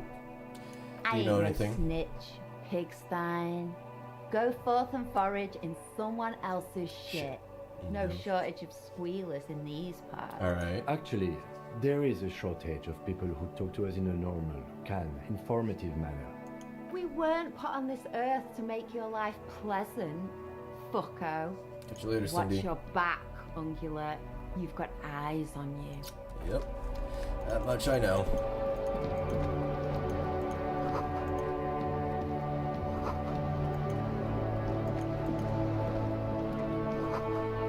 I'm here to kick arse and snoot hose, and I'm all out of snoots. I'm a lurk. Got some cleaning before the landlord gets here. Ah, alright. Cool. Glad to have you here, Gartha. We're just playing some Disco Elysium, talking about the game design, having a good time. If you guys are liking this stream so far, options are very loud. Options. Why are you so loud? Control settings. Music volume.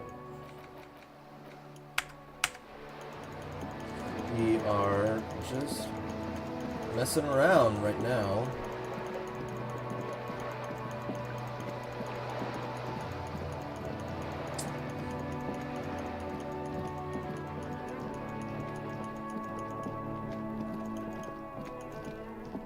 Oh, what's this guy? You see a young man on a balcony nursing a cigarette. His eyes have been following you for a while. Not looking for any trouble, officer. It's the voice of someone who has something to hide, my liege.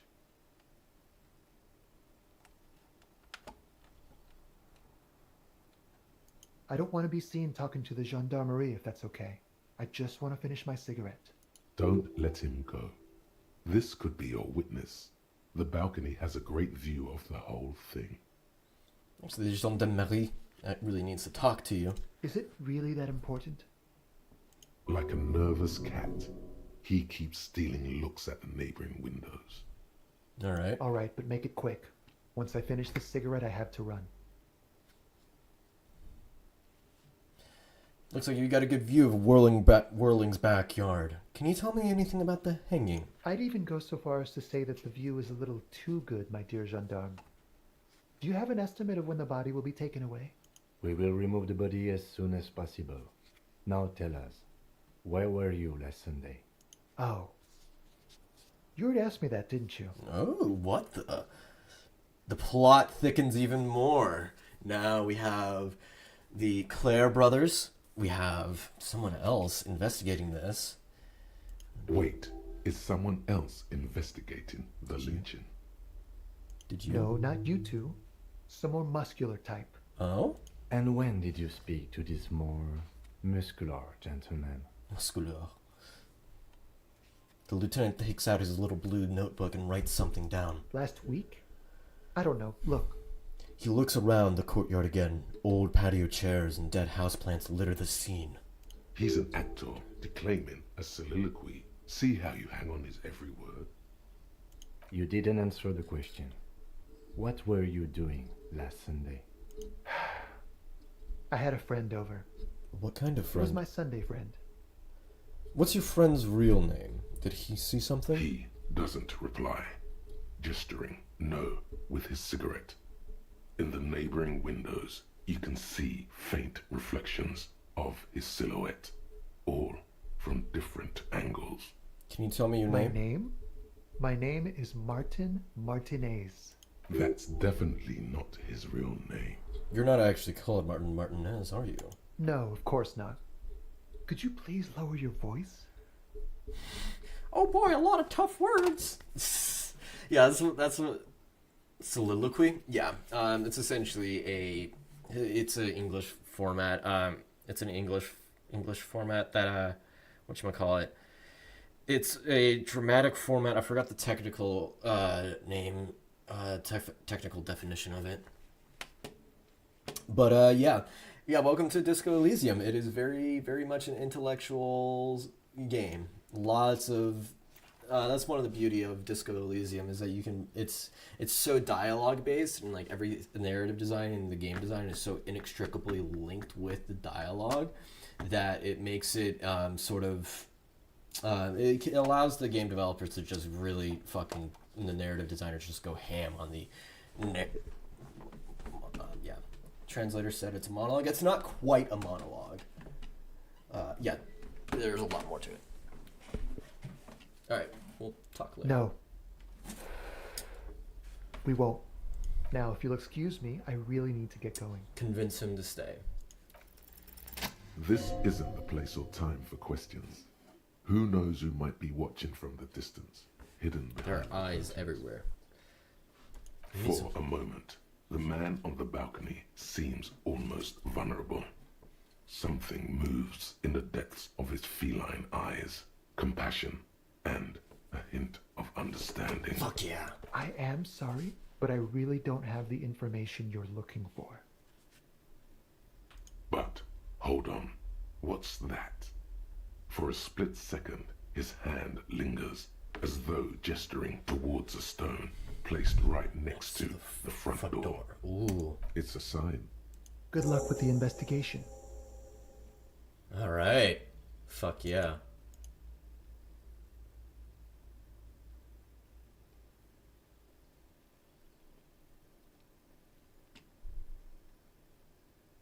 He's gone. No point in running. Tenements like these often have multiple exits. If he doesn't want to talk to us, then he'll know how to hide himself. So just give He up. could be a witness. Him or his Sunday friend. Either way, we need to look into that muscular type who's asking about our case. He did leave us a sign. Did you see that? There it is. He wanted to draw our attention to that stone right over there. If we find a way inside the building, we can ask around for his apartment. Great, let's do that. Alright, let's look at man. A stone, like any other, lying in a whirl of sleet and mud. Maybe there's something under it. Alright. Welcome to Disco Elysium. This is very much a intellectual game, and we're playing through it, and I am breaking down the mechanics of it and experiencing it live. It is Gaming Friday, if you guys don't know. There's a key beneath it. A key. Rusty from the dirt. So that's a lot of reading and so forth. All right, let's go talk to this This must smoker. be for the front door. Pity he doesn't have the apartment number on it. This building has many apartments, and the man can be in any of them. We're gonna find the We right just one. have to go in and see. See, put the stone back. All right. We are going inside, and now let us get to it.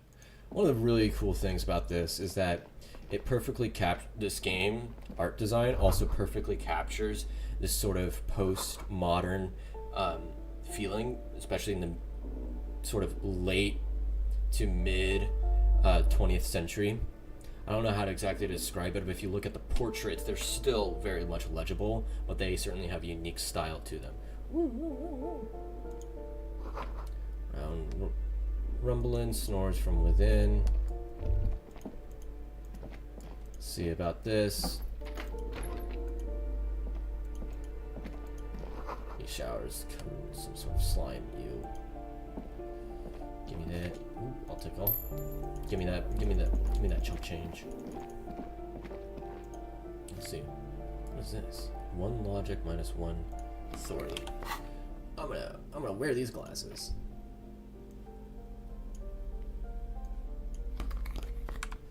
Excuse me. What is this? Someone has drawn a 5-pointed star on the wall. What's that? This door has been closed with a padlock. A chalk-drawn number on the board says number I'm not very 11. much. I'm very much not intellectual enough for it. Seems. Oh. Well. No, don't discredit yourself like that, dude. This game definitely throws a lot of intellectual stuff around, but it's still all. That's one of the part of the beauty is that like it throws around all in the writing. It throws around all of these ideas, but they're also very much ideas at the end of the day. Like you're directly interacting, and like if you were to put one of the things I've been noticing is that if you're to put an academic dialogue into a game, Disco Elysium is very much an example of that. And it's a very non-traditional game, which is part of the beauty of it. People absolutely love it. And I can totally see why, but also it's a very non-traditional. It's somewhat eclectic, but still.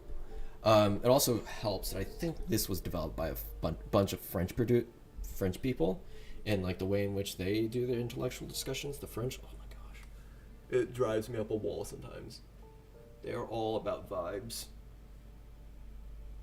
and bullshitting, and that's far too much generalization, but still, it's just everything feels so fucking obfuscated in French. Like there's no like specific like French dialogues. There's no specific like they always talk ideas and ideas and ideas and ideas and ideas and fucking ideas.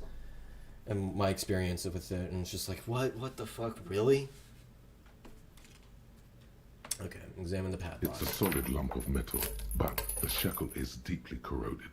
A solid pair of chain cutters would make short work of it. Okay. Better whip out those cutters. You won't get very far otherwise. Tool not in hand.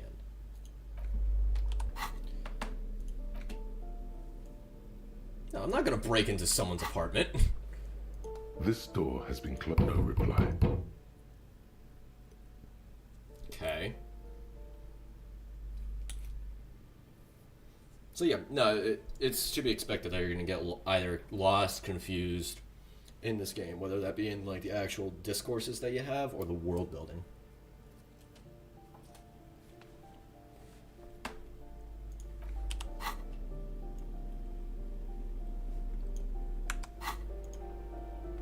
This door has no reply.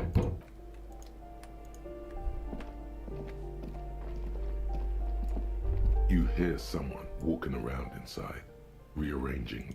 The walking stops abruptly, but no one comes. You can feel tension on the other side. A poor communard, from the looks of it. The room is barely bigger than a closet. Does the police open up? Do I have to open the door? Do you have a warrant? I'm not obligated to open the door if you don't have a warrant.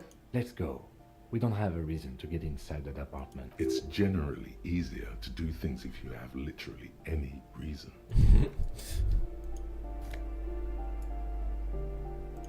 I'll take that. Door 9 is locked. Wow. I'm gonna ask about apartment number 11. See what's going on with this lady. Hello, lady. Give me a moment. The cold never does any good for my bronchitis. Oh, I'm sorry. I'm fine. Fine. Don't you worry about me. You're still worried. It's very worrying. Now, what do you want from me, policeman? She's the cleaning lady. She knows the floor plan and the residence. Ask away, policeman. Who lives behind the padlocked door? Oh, that one is a scientist, a future scholar. I think he studies astrology at the community college. Education's good. I always tell them to study. Not when you're studying fucking astrology. Okay, no, sorry, it depends. Alright, intellectual discourse time, boys. Alright, so astrology is very much an academic and very abstract field. It's very idea and very bullshitty at times, which is perfect for the academics. But it also relays some important part of the lore and the way in which humans are able to frame things and all that stuff. As for like modern astrology and all that stuff, the shit you see on Tumblr, yeah, fuck that.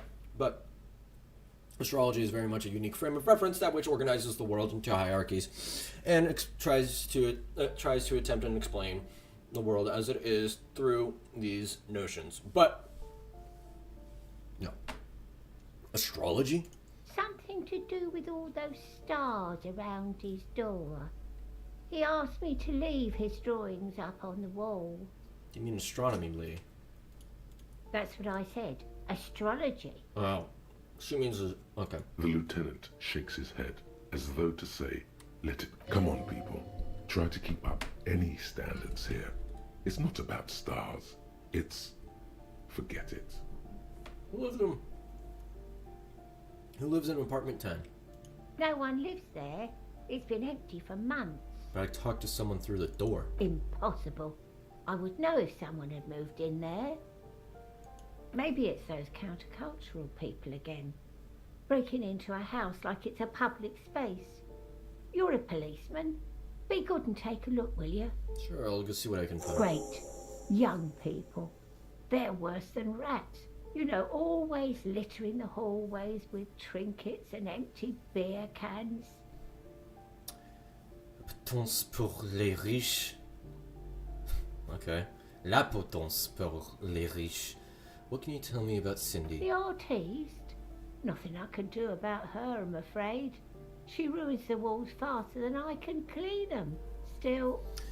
She leans on her broom. She leaves an old lady to her business. More than I can say for others. That's all, She thanks. mumbles some kind of a response, then hacks something into her handkerchief.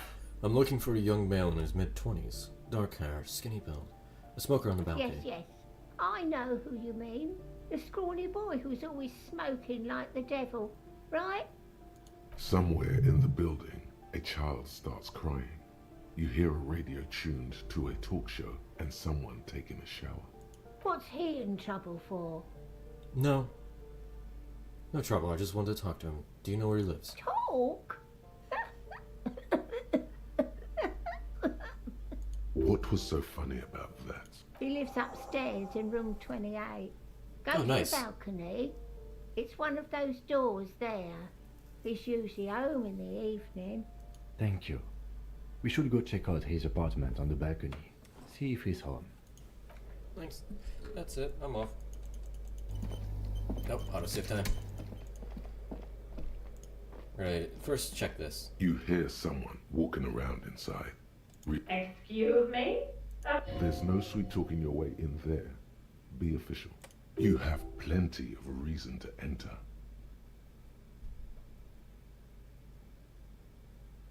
Oh, come on. Well, that was easy. That was smart. Nice.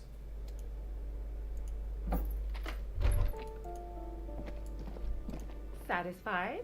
My name is Marielle Charpentier, and I'm an agent with Martinez Realty Associates. I am not breaking in, as I have every right to be here. Her voice is really cheerful, despite her obviously hating you. Do you want to see my ID as well? You can't legally ask for it, but why not? Want to see my residence permit too? No, I don't need your ID. I just need to ask you some questions. Very well, but please make it quick. I need to be back in La Delta in an hour. What are you doing here? I need to get it ready for the next lease, but as you can see, the previous tenant completely trashed the place. I fuck shit up too. That's a terrifying smile. Oh yeah. Fucking real estate types.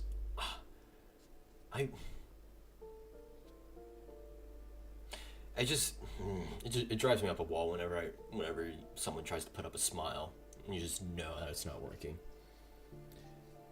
It was some kind of a moribund old man who used to be a business owner. You'd think they'd make rent. But that was months ago. Anyway, was there anything you wanted, or is that it? I'm in a hurry. What a lovely smile.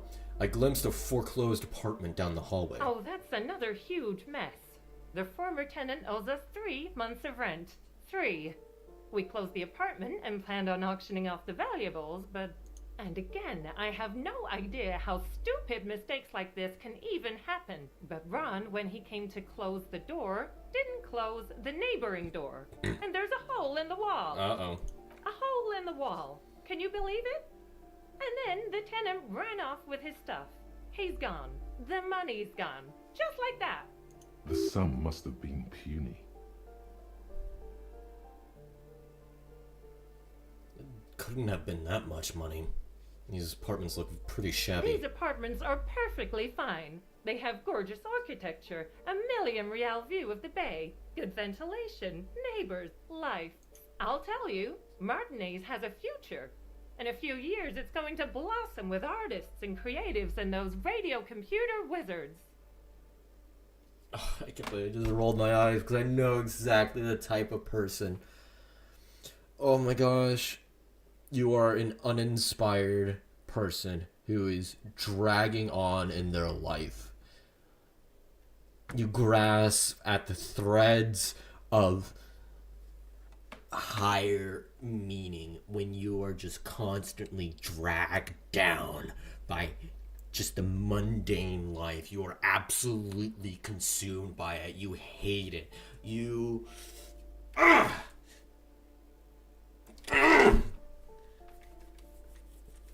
Because I know these exact people. They hang on to the fucking coattails.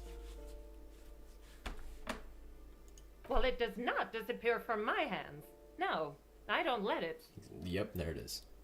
Don't ask me what happened with the wall. I have no idea how we're going to find the time or resources to fix it. Both apartments are now unrentable. Both.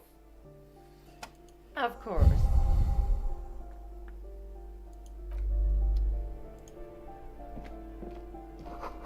Blister pack of medicine peeks out of the box. You should take it.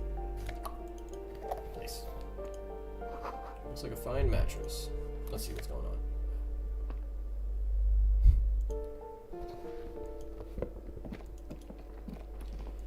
Alright, let's get to apartment. So, there's a student studying astronomy there.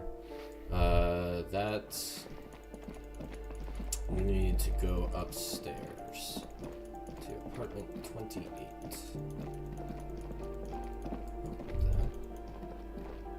Prompt. That isn't just a 5-pointed star. It's an inverted white pentagram cradled in I keep my armistice handy, detective. Look out, Kim. There are communists around here. He doesn't actually reach for his gun. The Star and Antlers was developed in the 6th decade of the last century and quickly adopted. Even today, half a century after, the Star and Antlers retains the ability to evoke hope, to symbolize the toppling of the old order. Okay. Also, some social democrats were already using it. What's the deal with the antlers? The wreath of antlers represents a natural crown.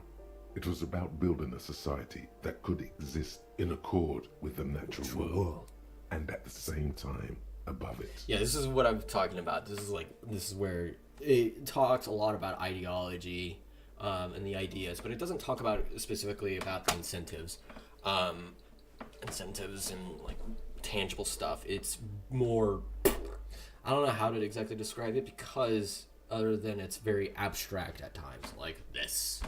People are ideas in this game. Why white? Because white is the color of peace. Symbols and all that stuff. You can definitely see like the Frenchiness coming through this. What is it? Smug superiority, aesthetic musings. The triumph of capital is undeniable. But maybe the guns were sort of cool. Revolutionaries had loads of guns. Nice. Nice. Alright.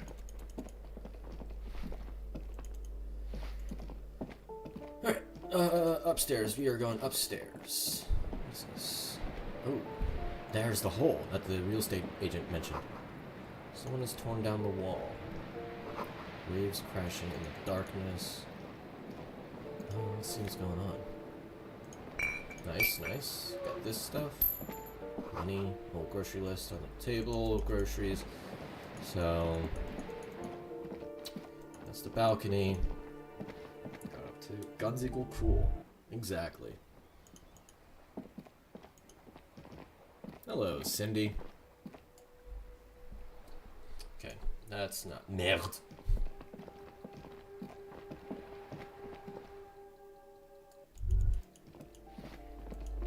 That's not what I'm looking for. Where does this take me? Oh, cool.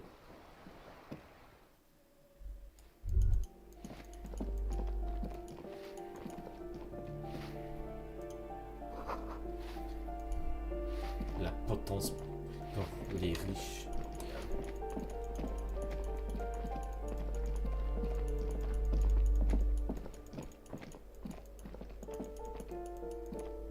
Balcony. Ah, here we go.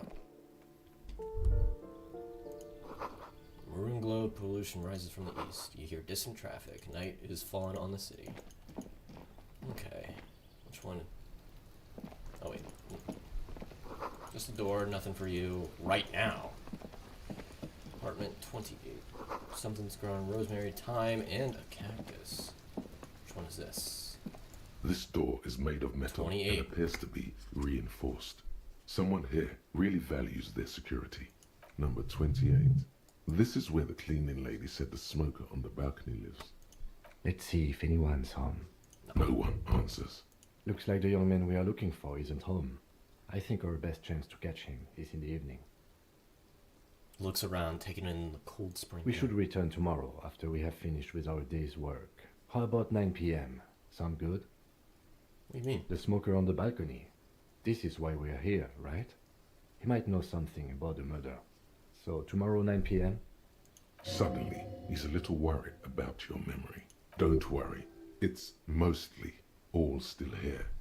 You can remember things. I was trying to You've ask got about this. why tomorrow. Why not tonight? Tomorrow, 9 p.m., right here. Apartment number 28. Good, let's go. Damn. Turns out it's quite tricky finding someone in a big apartment building.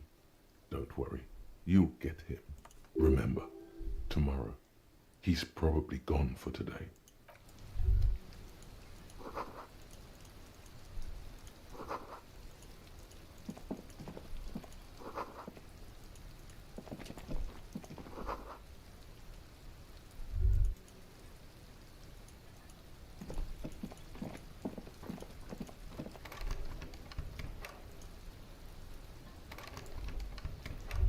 How's that? Okay. Oh, we're gonna keep on going. What's this?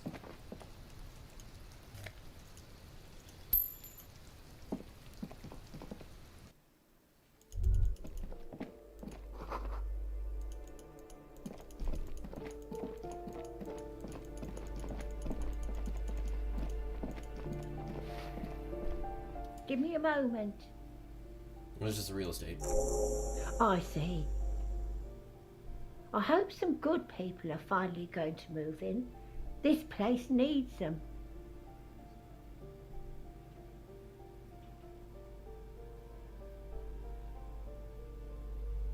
Sure, everything will be fine. This apartment building needs slow change. Imperceptibly slow. Yes. Well, I hope they're good people. Your statements are too vague to comment on. I'm no one. Just, if you can call it living. It's barely bigger than a closet. But I don't complain, no. I have my bed and my aching bones to keep me company. And that's all I need from this world.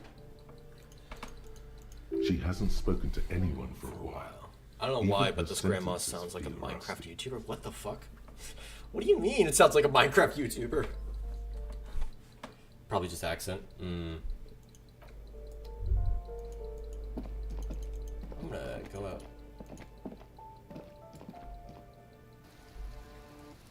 To the balcony here. And we're gonna go into here.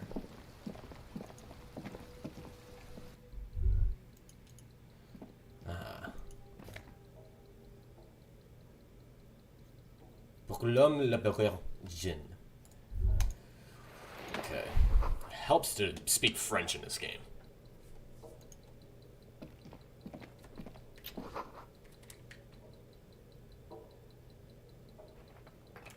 Hold on, chat.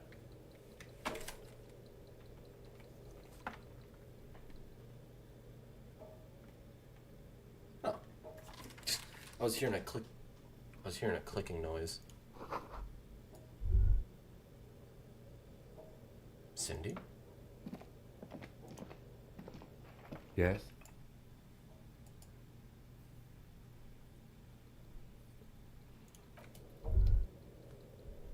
Yeah, it's my microphone. Making that clicking noise. Alright, we're gonna keep on going. Alright. Let's go check out this guy. Ooh, the piggies have learned how to saunter up staircases. I didn't think you could do that with hooves. But here you are.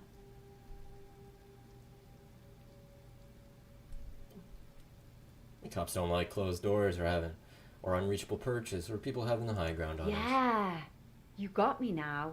The dynamic between us. That smell coming from her paint bucket. It's not paint. It's heavy fuel oil. Is that heavy fuel oil? Red-dyed heavy fuel oil, intended for exclusive use in government vehicles, to be precise. What did you think I was using? Aquarels? Sucked it out of a cop's fuel tank myself. Back in Jamrock. She reminds me of LD's Shadow Lady. I don't know who that is. She really did it. She's proud of it too. That's some clever cultural commentary. You ain't seen nothing yet, Piggy Boo. Is that better than the... Ooh. Not only have you found my address, you've discovered my biggest secret. I'm a coal miner. Really? You're a miner? No. She's being super fucking sarcastic with me. Oh yeah. It doesn't have to do anything at all. Nothing does. Like me. Right now, I'm doing nothing at all. Alright, Cindy, you are a nihilist. The inspiration will come to her once hell is set loose on the streets. It's too calm right now. Don't you have a real Does hope? anyone in a city like this? Shoot, Piggy. It's what you do, isn't it? Catch you later, Cindy. Bye-bye.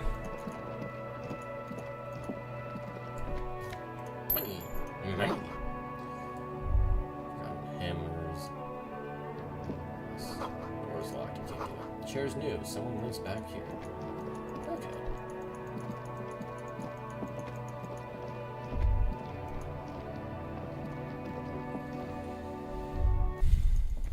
Okay, let's check out my journal.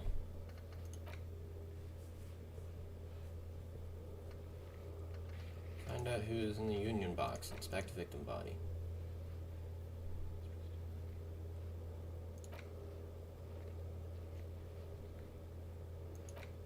Check down your journal. Alright.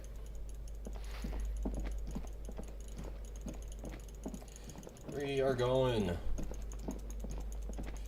We're exiting 2100 tomorrow. Let's keep going. Uh-oh, let's talk to this little shit. Are you trying to sneak up on me? Come to... Logic error. She is not sleeping right now. Actually, logic error. She's not sleeping right now. Pig's come to take me out. Trying to snuff me out. Are you sleeping right now? Don't get fucking clever with me, pig. You think you're so clever. Kunones. Fuck you, Kunones.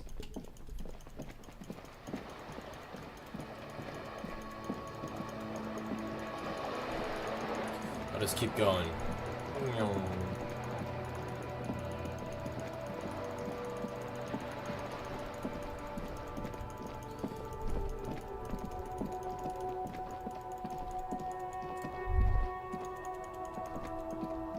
Alright, let's ask the station for some money.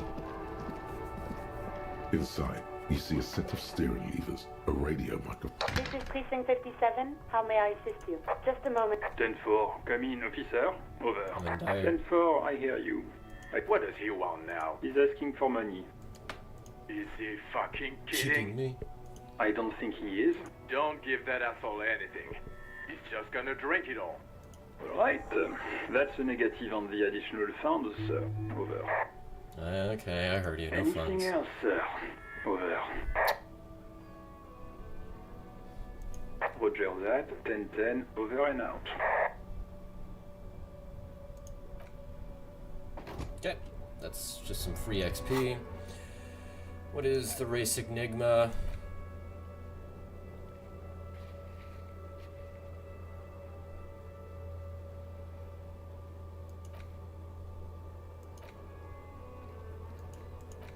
Okay, pay for damages, track down your badge. I wonder where my badge is. Pay for damages, inspect the body. Superstar Cops, Boring Cop 3. 18 years. Honor 1.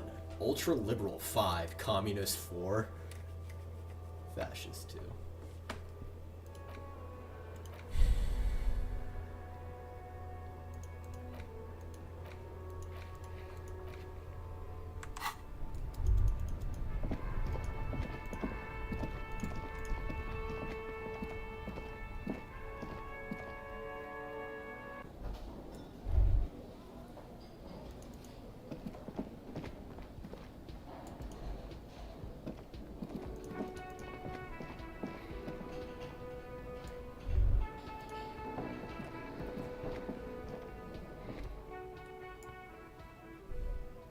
On the counter, rolled out of his open hand, you see a blister pack of headache medicine. The man does not mind. You probably need them more than he does. Nice. You've just picked up some magnesium. This item is stored in the bottom left corner of the screen above your character portrait. Use magnesium to heal your... You gently shake his shoulder, but nothing happens. Okay, cool. Fill that check. That sugary black rum stain on the counter makes you teary-eyed with joy. It's almost touching how syrupy and sticky it is. How long... Oh, no. Excuse me. Do you have something better to do than lust for sweet syrupy rum and lemonade? With a twist of lemon? Maybe lime. Maybe who cares? Just rum. I'm good.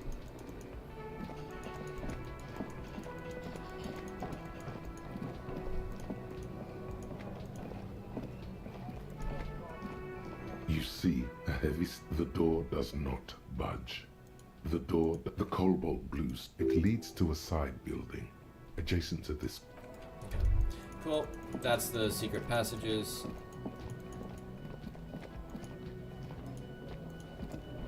Let's keep on going. Keep on going. Let's go, let's go.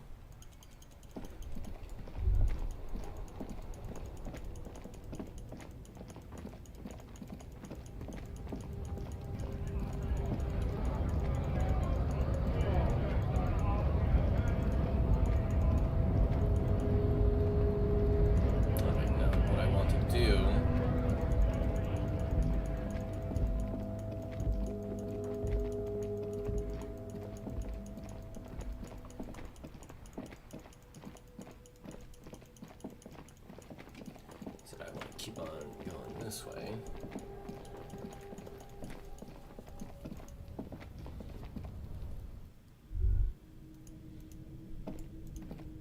And we're gonna explore this way.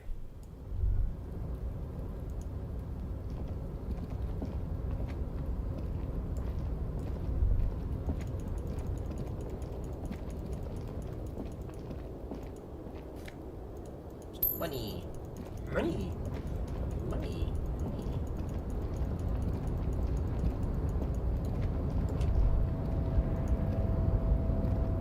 A tarpaulin cloak is still caught on the railing.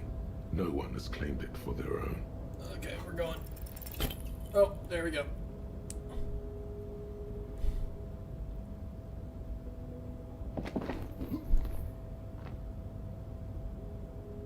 Nope, no. That's still too high. What were you thinking? You're not a gymnast. You're a boxer. And you've climbed. You could have died there. Shit, shit, shit, shit. I'm failing you. This wasn't part of our deal. Hey! What happened? I understand. We can always come back when you are feeling better. It's just a cloak after all. Take a look. Take the money. Take the money. I've got monies.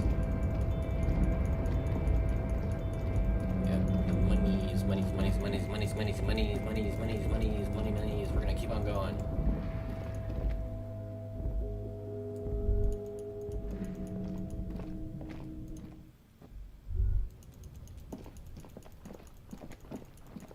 I'm actually gonna go to the other side.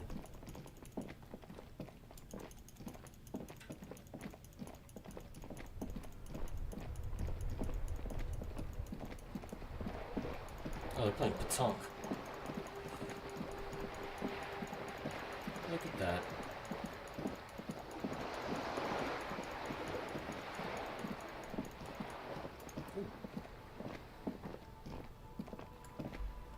This is a wall on the side of an apartment building.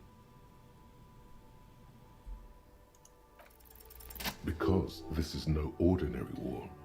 It is. I am Art Cop! Look at it. The shadows, the colors.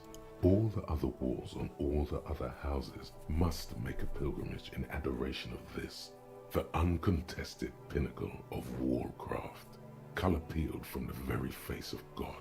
Oh, Wall Father. Kim, I must paint this wall. Add even more beauty to it. Huh?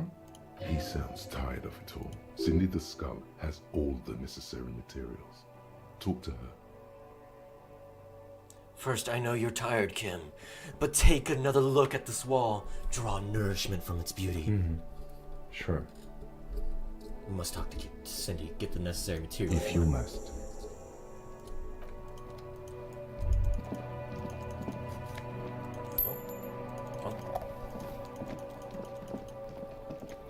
Let's go talk to Cindy.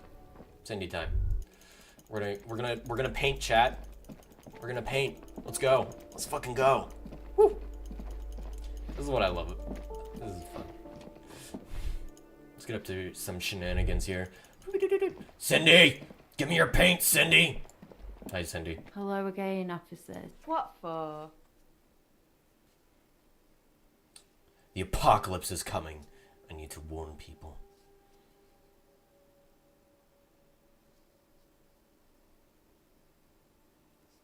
What do you think I'm trying to paint here? A mural for a better tomorrow? Why do you really need it? It's for... Well, if it's for art. But what kind of art are we talking about?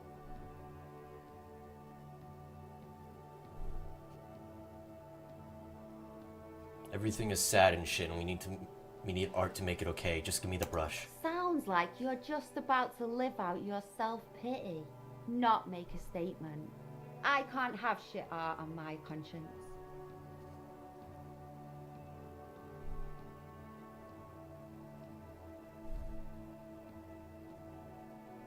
You're about to cry internally, aren't you, Piggy? Oh, pathetic. Just give up. Oh! Let's go! This in practice, but oh boy, the idea's going to blow her fucking mind. Yes! Let's fucking go. Critical success. We're arting, boys. She squints her eyes. On fire. I say, sod off. You don't have the technical skills to do that. What's your problem? I like your idea. Should have thought of it myself. I don't need this kind of competition in my neighborhood. It was too strong. But Cindy, art is bigger than either of Then us. get your brush from fucking art. Oops, my apologies. I guess I was trying too hard. You're a police officer and a grown-up. Why are you trying to impress her? Maybe try a different approach. I'm sorry for invading. And I need an aircraft carrier. So what? Cindy, I'm gonna stand here. Have you got any kids? Because you sport fine. Take the brush. I'm all out of fuel oil anyway. You know what you should be able to find in your government-issued vehicle? Red-dyed heavy fuel oil. Are you kidding me? Fuel oil is so much cooler. No way you're disfiguring that beautiful wall with something as pedestrian as ordinary paint. Kim, my friend, would you be willing to sacrifice some of your fuel oil for art? My fuel oil is for my kinema. Use your own fuel if you are unable to contain your artistic impulses, but please, leave my kinema out of it. Catch you later, Cindy.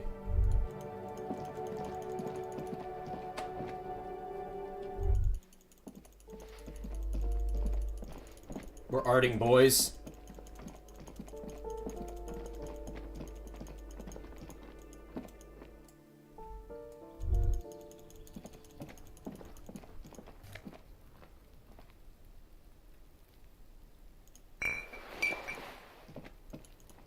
What is this? These barrels are half full of rainwater. Just close the door or you look at it suspiciously.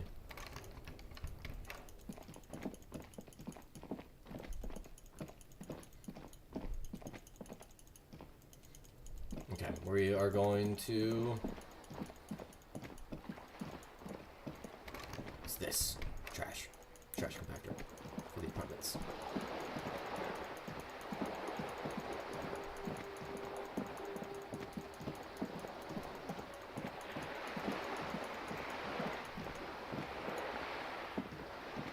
This coin-operated viewer is facing southwest.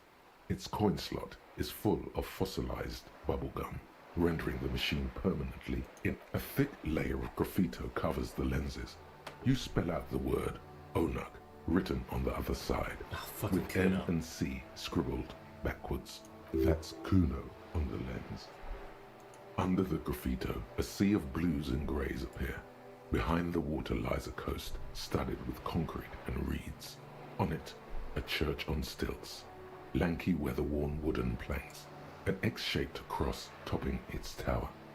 You know this to be the star of Pericarnassus, or the Cairo, the central symbol of the Pericarnassian church, a star, a great moral height to be strived towards. The church looks old and weather-worn. There are no lights in the windows. The metal feels cold and wet under your palm. It looks unhygienic. Probably some kids. Yep, it's Kuno.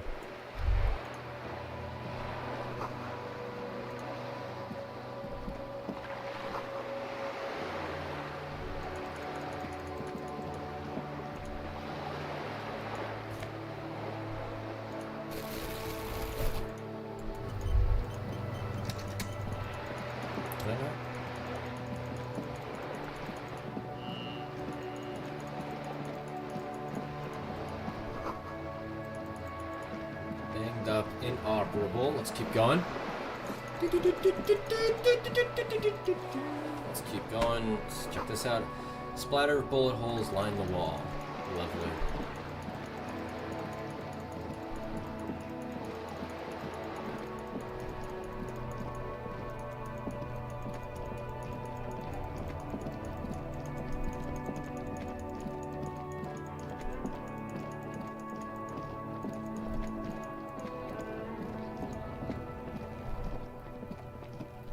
There he still is, looking right through you with his white eyes.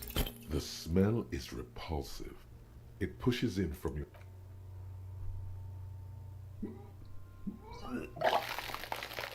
Ugh, throwing up. Ugh. You feel a great force ringing from your stomach. Your body curls and pushes it out, burst by burst, until a pool of vomit lies under your feet, and your throat stings from the stomach acid. Keep it. Thanks.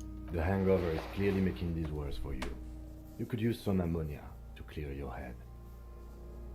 Think ammonia would help? If you can handle the headache.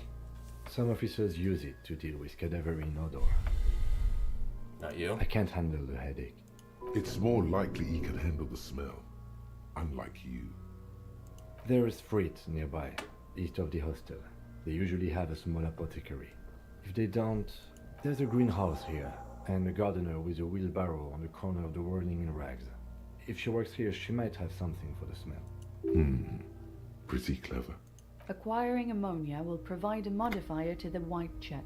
Modifiers make checks easier and allow you to retry them. Okay, let's go check out. Let's go talk to the lady.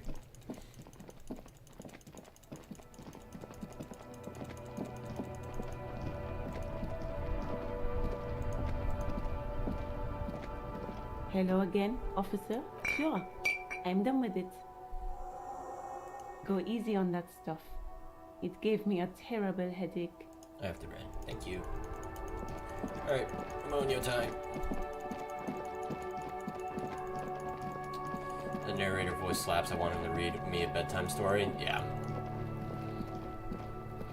There he still is, looking right through you with his white eyes. The body below is entirely dedicated to that corpse smell. Emitting it is all it does now. The ammonia only makes it worse. The second time, not so much. When the vomiting is done, your cheeks are wet with tears. Okay, cool.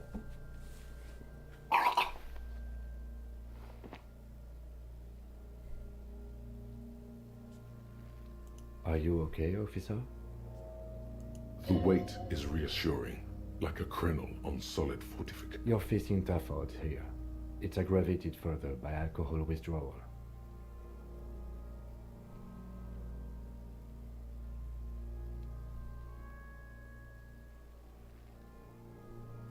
No. This is a two-man assignment because it needs 2 officers to complete. I need your help. You need to get your shit together. We should go talk to the locals. Find something else to do while the wind changes. It's pretty bad right now. You've gained a thought. When this dialogue is over, go to your thought. Give it half an hour. Get yourself together. Then come back and have another go.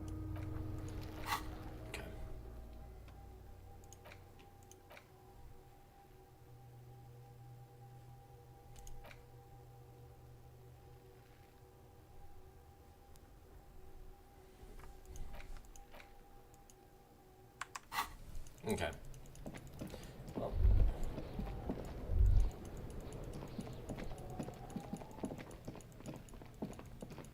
One of the interesting things about that hanged man is that he's wearing some interesting white boots.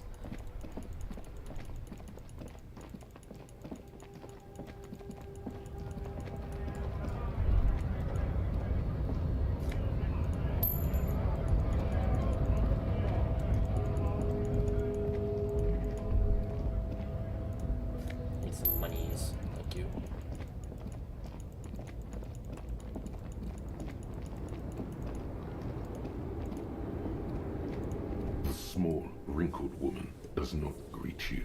She nods along to something on her radio. The photo, an ambrotype from the turn of the century, as golden as her smile. It's the warmth of a winter night's fire. Maybe she could give you comfort and shelter, some cigarettes and food money. Maybe she's your... Grandma? Excuse me, ma'am. No response. Wherever this woman is, your words fail to reach her. Nothing. Her smile just keeps widening. Her hair is gray like lead. Wait. She's just a distracted old woman. Better to leave her alone. Why? I just told you. I'm gonna get my answers, damn it.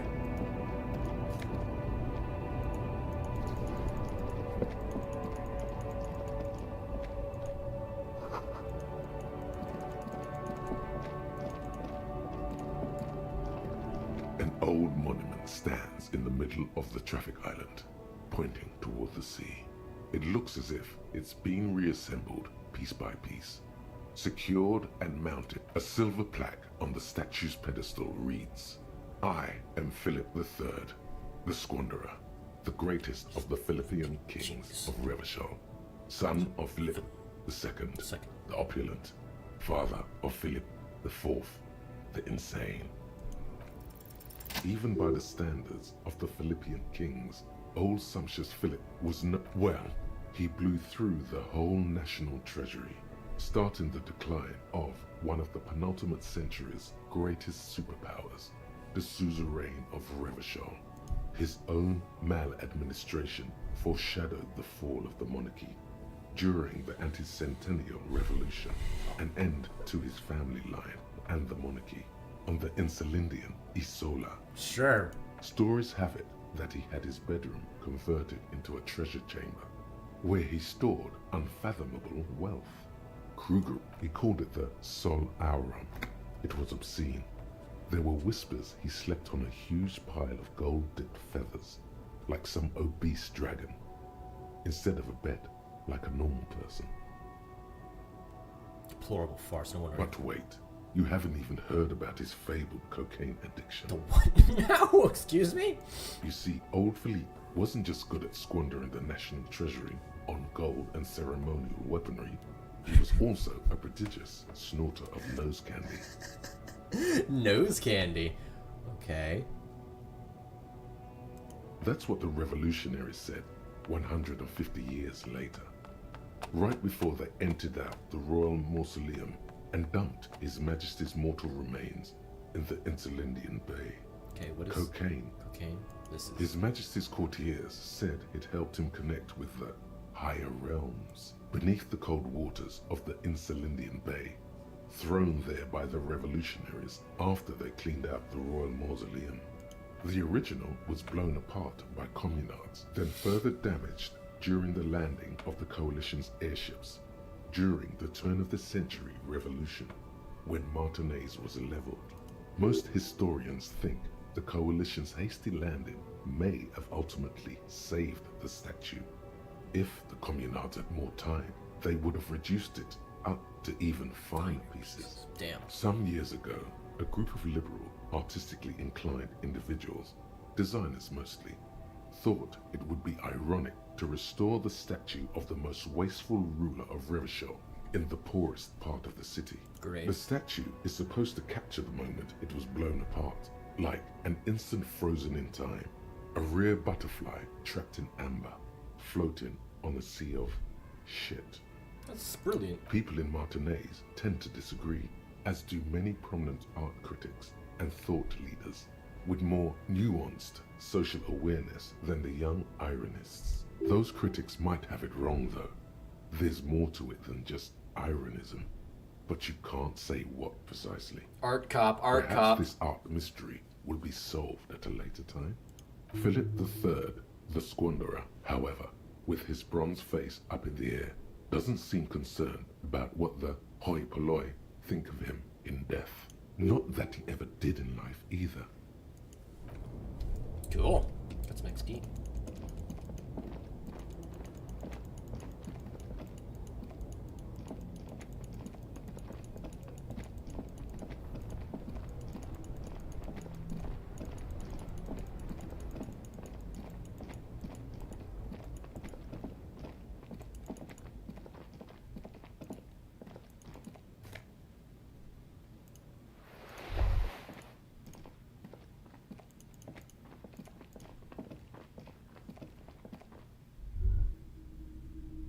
this? What's going on here?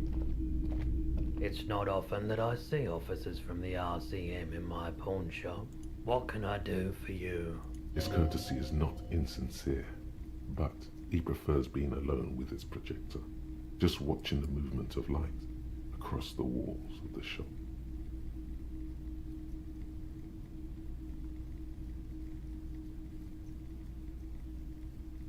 Oh no, not at all. I guess I haven't had many customers lately. RCM or otherwise. Who are your customers usually? All kinds of people come through here.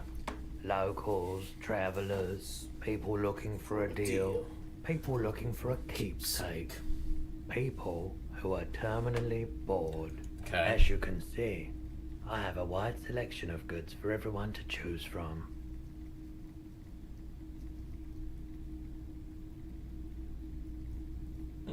It keeps me entertained. It's really high. Okay, he definitely is high. Whatever it is, you've probably done it, and many other things. Looking at his wares, talking to him, that might give you more clues. A guarded man like him wouldn't tell you if you asked out loud. Something Let me have a look. Anything else you're thinking of selling?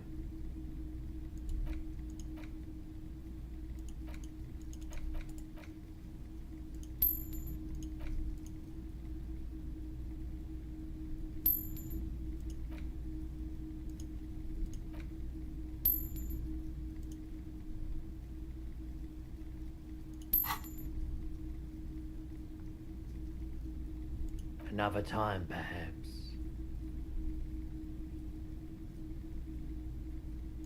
Someone else came here earlier today asking the same question.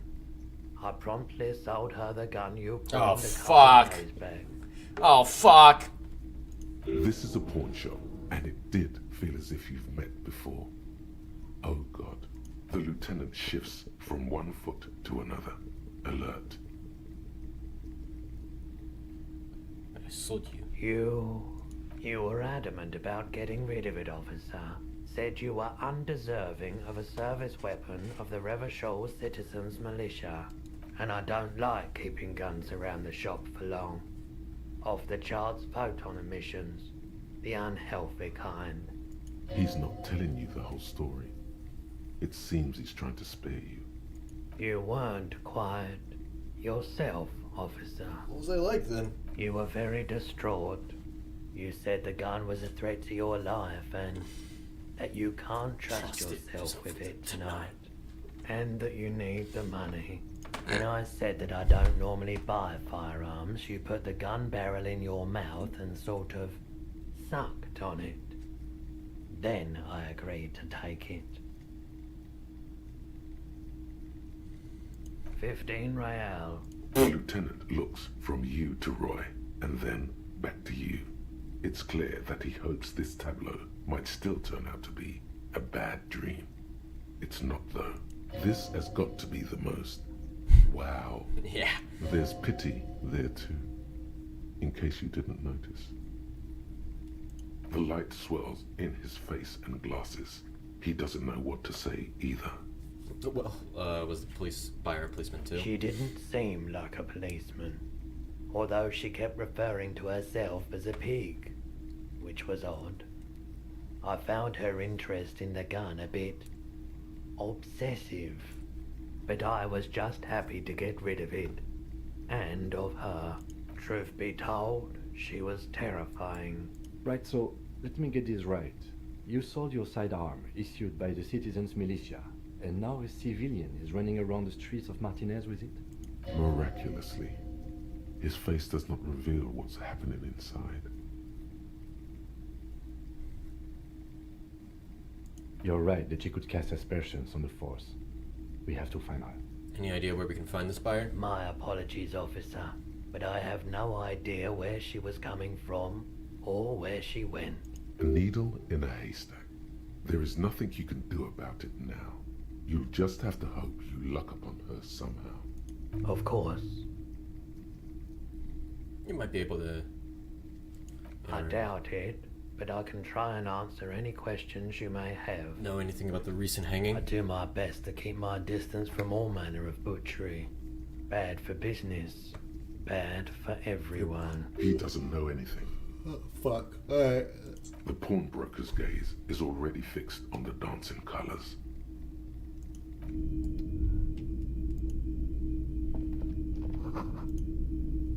You see rows of toy soldiers guarding the rest of the trinkets displayed on the table. Some on horseback, others in rags. Others try to find something pretty and cool here, then use it to win her back. Yes, buy something nice. A figurine. Big men on big horses, clad in lamella armor and carrying flintlocks, the kind that would mow down a line of enemy soldiers in the blink of an eye. Franco-Nigerian knight. I used to be very serious about these guys. These are miniatures. A long, long time ago. They're not all blue. These figurines also wear gold coats and caps, complemented by orange trousers. They are variously posed, wielding swords and rifles with bayonets. Which ones? Ah, those. Yes, they are. I find the paint job a bit gaudy, but children like the bright They're colours fucking and miniatures. brilliantly. This set of soldiers isn't meant to look impressive. A few have rifles, but most of them carry pistols. Some even shovels and tall sticks. You're probably talking about the revolutionaries, yes? Yes, they are soldiers, revolutionary soldiers. I think their poverty has been exaggerated for effect. When you place them next to the royalists, it doesn't seem like they could possibly win. It is impossible to win against the cohorts of capital. Ask my friend Gart, whose bitch it made me.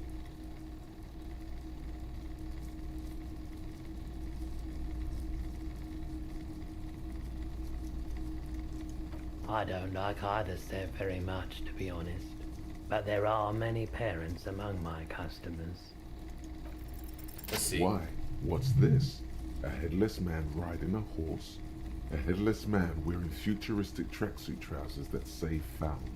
What is this? Oh, that's the Headless Phone Rider. Who? The Headless Phone Rider. Nice collection It's of an Imperial urban Army. legend Yeah.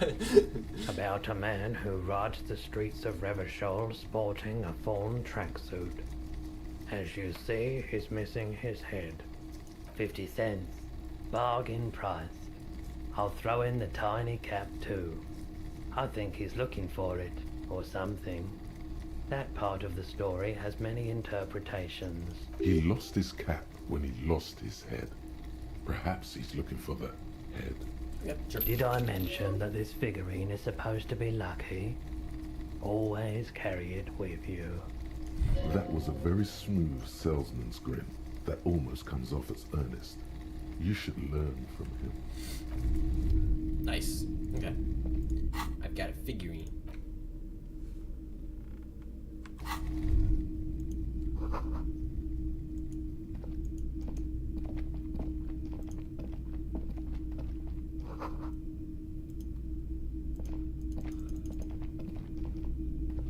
A typical Martinez streetlight sits among assorted floor and table lamps. Where did you get It was brought to me to be altered.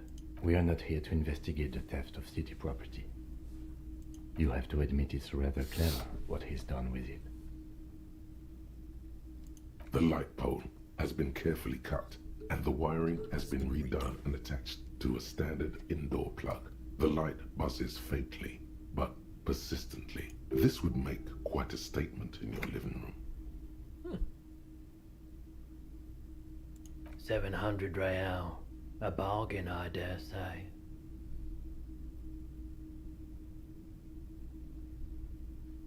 Hey, I don't know where it came from, but it's not every day you get to buy and sell something so extraordinary. Alright.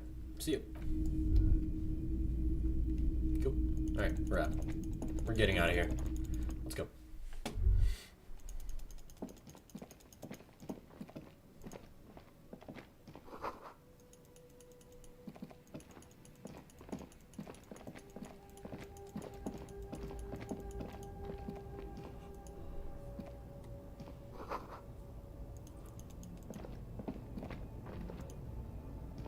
You see a Samaran street vendor surrounded by a motley assemblage of goods. When he realizes you're looking at him, his face breaks into a wide, welcoming Oh, I grin. don't like the look of this guy already. The name, Silane, is embroidered over his breast pocket. Happy shopping, officer! Everything's cool here. Everything's cool. The goods are cool, the customers are cool, the place is cool. And one more thing, officer, you're very cool. Bang, bang, bang, bang! You're right, officer. 100%. No playing around then. Strictly business. Maybe I can interest you in some premium menswear instead. Me? It's a boring story, officer. Who cares about the past? I'm all business now. All Revachol. This man probably comes from Seaguy, sometimes known Very as the cool, Apricot yes, very Suzerainty, cool. an archipelago in the Samaran Isola. Apricot Suzerainty calls to mind an era when the Seaguy archipelago was colonized by Revachol. It's a bit of a slur, in other words. Very cool. I admire your awareness of our intertwined histories. Bang, bang, bang, bang. It's Yes. super nice of you to apologize for colonialism, but the Apricot Suzerainty is a shithole. That's why I left.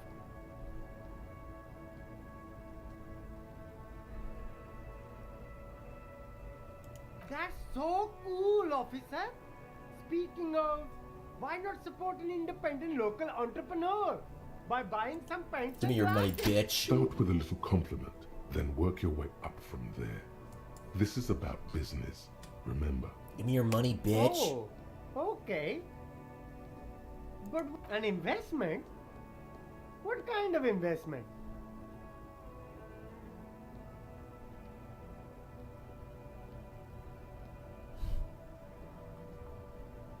I guess it can't be any riskier than speculating in exotic derivatives. How much are we talking about here? Give me 5. What? Only a fiver? You can't even buy a pack of Royal Extras with that. 10 real is a bargain for that kind of investment. You got it, my man. Oh, nice. Only the coolest goods in Revachol. I've got sneakers, speakers, extremely comfy pants too. Try them on right here. No shame, only freedom. No need for discounts at ceilings, officer. Everything's already on sale. Anything you want, 50% off. But did he first mark them up 100%, just so that he could put them on sale? My man, you know how the game is played. You and me, we should work together. What do you think? Shake things up? I'm an entrepreneur, officer. I've got sources, buyers, suppliers, distributors, manufacturers, wholesale, anything for you. Oh, I'll take a look around. There are clothes inside, cheap second-hand clothes. Don't be shy. These are premium class clothes. Good quality. Save the economy? That sounds off. What are you talking about? Haven't you heard, officer? We've got to be economically conscious. Recycle your cash, keep it in circulation. Don't buy new things. Why is Buy eco. Does the economy need saving? Look around, officer. You see all these premium goods just sitting. Is this really the economy we want to leave to our children?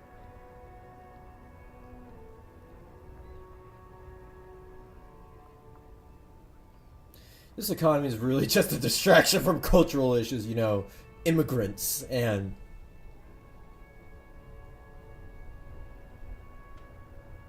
I can't go extinct, officer. I've got kids to feed. Once an economy goes extinct, it messes up the whole... Haven't you heard, officer? We've got to be economically conscious. Look around. Is this really the economy we want to leave to our children? Too bad, officer. You find your hands deep in tattered and faded garments made from weird polyester blends that make your body itch and... Economical, but also trendy. Look firsthand. Buy secondhand. Something cold grazes your hand. Synthetic and sleek. A windbreaker. Surf, it says, but also wind, summer, 100% waterproof, and sport. all in different typefaces. Good choice, officer. Mega sporty. And it's only 450 for you, sir. Nope. You see two lowly, defeated speakers, thralls, slaves basically, perched I can see you have a taste for luxury. a pair of See the sound sneakers. ultras. The design is impossibly sleek and simple. Those sneakers, mister. Those sneakers are the latest found sneakers. Only that's madness. Fun ultra. Wear the future. You remember the slogan from some magazine.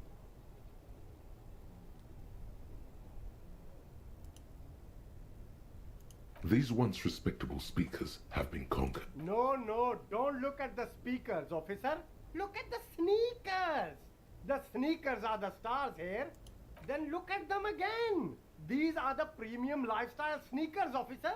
The best on the market. Okay. What's going on here? There's a pile of cheap sunglasses in a small box. A variety of shapes. You like sunglasses, officer? I've got the latest styles right here. These are all boring. Boring third-rate ho-hum sunglasses made of cheap Syrahese plastic. Those UV stickers are almost certainly just there for the show. If anything, these lenses probably direct more UV light into your pupils. A UV magnifier. Okay. These are all first-rate sunglasses. Premium design, super Okay. As I see. Frame appears. Oh, very interesting choice, officer. Very high culture. You're trying too hard, Solang. This is how a sea monster sees the world. You've become a sea monster. Giant, hidden, and strangely tender at heart. Yes, but they also make your soul quiver like jello. So deep. Wow, officer. You look so cool. And they can be yours for a mere 3 real. My regular customers have passed them all up because they've got no taste. But you found them. The lieutenant tilts his head and steps back, eyes narrowed in a thorough examination. It's a case to him. You look like a musician. Like a blind musician. But you could do worse. Take them if you want. Sure, I'll A talk. man who knows his style. Much respect.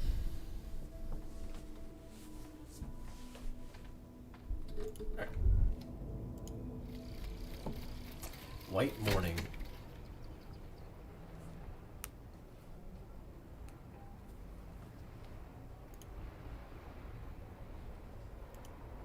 The little guy gets smaller and smaller as you rise above the dollhouse world. You see him out in the snow, on the streets, in the shop of the corner, on the corner, and finally in a matchbox house, sitting by the window, white flowers on the windowsill. You can smell them from up here. It's awful. A white morning. A modern death. Divorce or something similar. All you can do is put more distance between you and him, make him smaller, make him less you.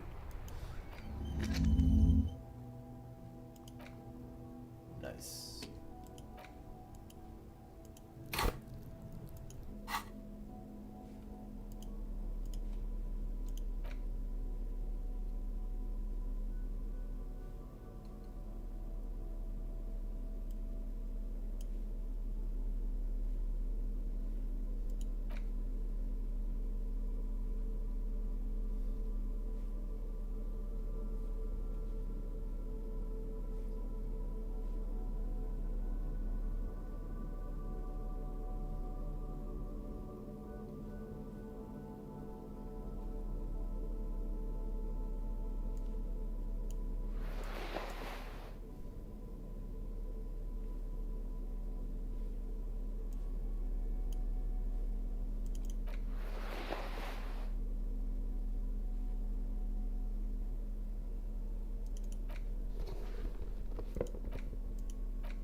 I look such like a fucking hobo right now.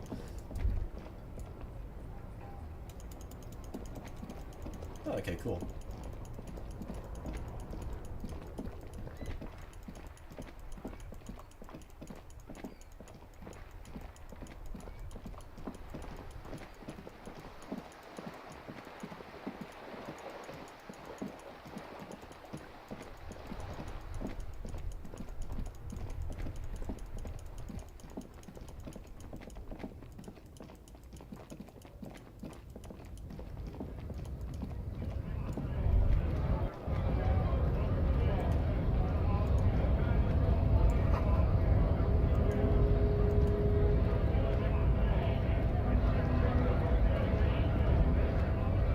to work! Right to work! Shame on you! Wasn't that Things are busy enough. You're going to waste less of my time? We'll see. The hulking man oozes stark skepticism. Not before you get in there and get your ass whooped. Learn by failure, I always say. He might have some advice, but you got to at least try to fight Measurehead first. Return if you fail. We were promised work. We'd be in there, working, if the bastards hadn't shut the gates. And you are unable to breach the Main entrance? gate's locked. Would take heavy ordnance to bust it open. Could try to get in through the secretary's office. Door's locked. The guard's blocking the way to the access panel. And I don't mean the scrawny mess punk either. I mean head measurer. Or whatever he is. Measurehead? Yeah? That giant up there, on the bridge you talked to.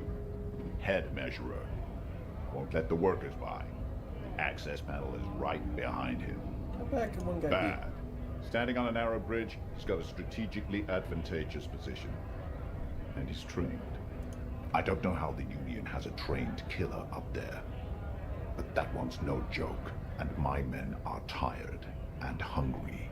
They're workers, not fighters. Like civilized folk, you mean? These native fucks don't understand civilized. It would be better for the neighborhood if you went home, at least for now. If you can't get in anyway. No! They will give up eventually. Or get drunk. Leave the button unguarded. Then we charge.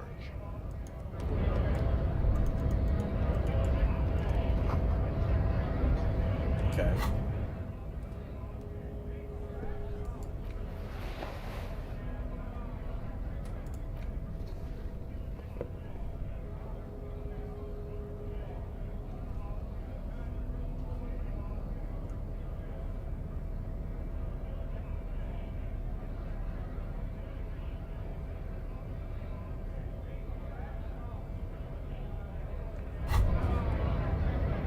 The pockets of these new jeans are perfect for sticking your hand into. Makes you look cool, calm, and collect. Hey, it's a chewing gum wrapper. It reminds you of the fruity juice of apricots. You should inspect it closer if you have time. By the way, the raw materials were most likely exported from Seaguy. The apricots.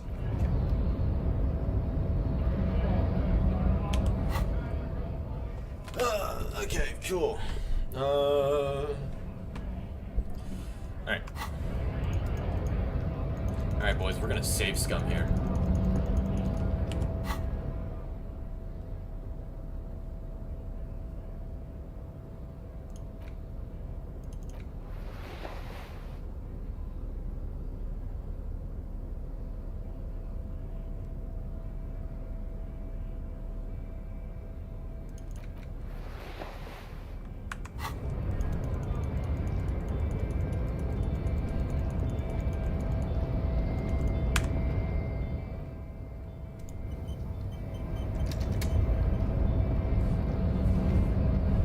Unpromising raised pupil returns. Unbelievable. Knock him out. Ooh!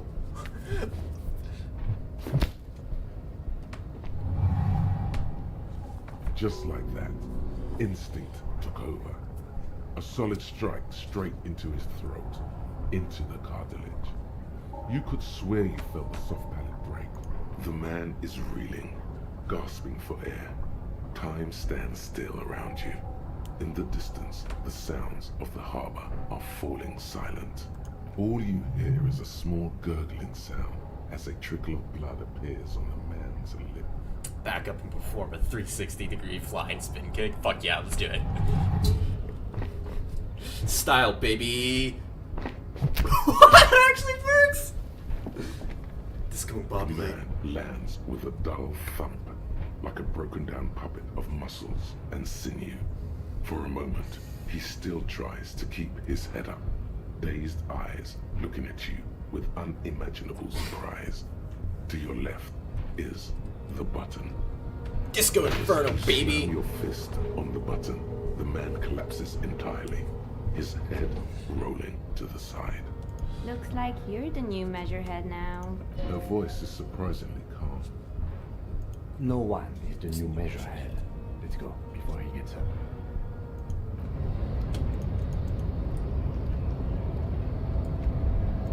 What's this?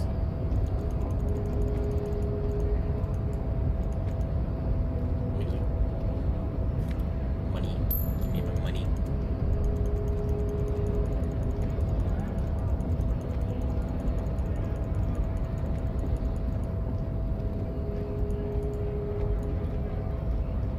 Knocked him out good. Like the Flying Desperado. It's that really cool Flying Desperado spin kick you did, Boyadero. Often performed by the most hard-bodied boyaderos on the steps. So, what's on your mind this time?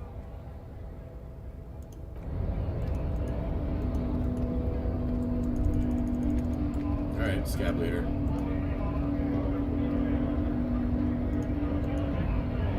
Oh, he's back up. Went native on the chief, huh? Those ballerina antics were reckless. Should have just punched him in the throat again. Let's talk about our right to work.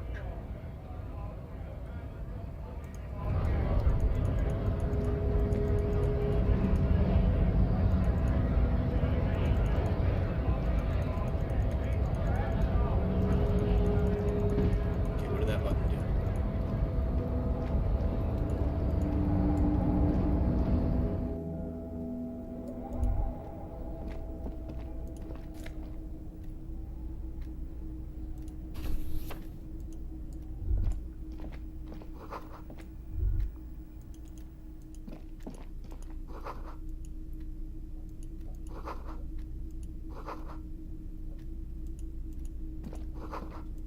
Alright, let's keep going.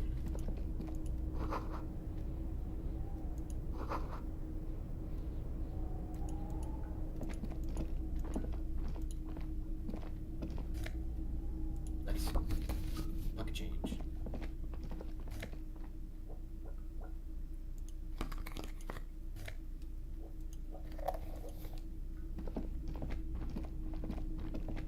On second glance, someone has forgotten to properly close one of the drawers. It's unfortunate for the Union to just leave their paperwork lying around like this. Let's see what's inside, he thinks. Open The drawer opens smoothly. Inside is a well-organized selection of brown folders. Browse Hundreds of documents containing logistical data. Two kinds of transactions stand out. Materials coming into Revachol from the outside world, from Muindi, Grad, and even Ilmara, and the same materials being handed over to companies inside Revachol. Kuron, Coal City, La Delta, and Jamrock are listed among the many districts where the imports are being sold. It's hard to make sense of this thicket of company names, dates, quantities, and percentages. You try to focus, but the lines are getting blurry. Look how blurry all the lines on these papers are. How unwieldy your own willpower is to yourself. You're like an absurdist Samaran monk, focusing through not focusing. Hermeneutics was almost within your grasp, but now only vague letters float before your eyes. Less meaningful, but aesthetically more pleasing. Is that what you're doing with those photos over there?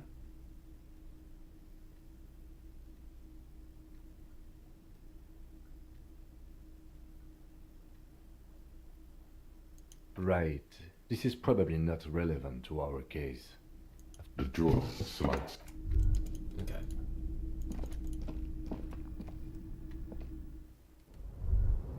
Oh, it's my jacket! The tarpaulin cloak is still hanging on the railing.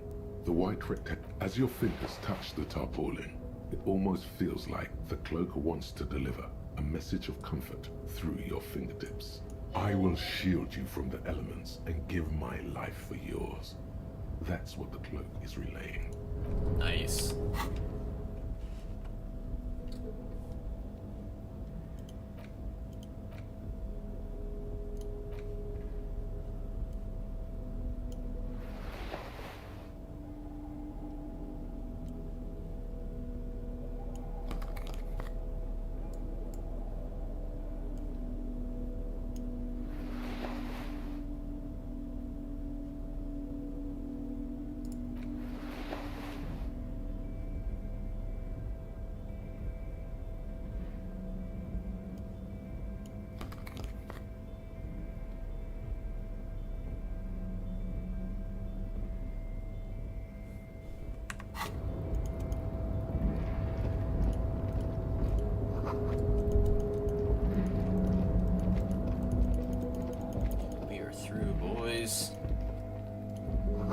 3 packs worth of cigarette butts, numerous empty bottles of Commodore Red, Pilsner.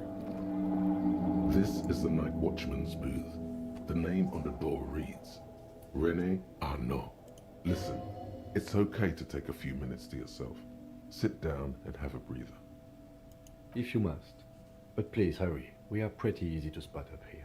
Nothing incriminating catches your eye. The cabinets are clean and their sparse contents meticulously organized. There's a framed photograph on the table. Let's get going. The entire neighborhood can see us up here.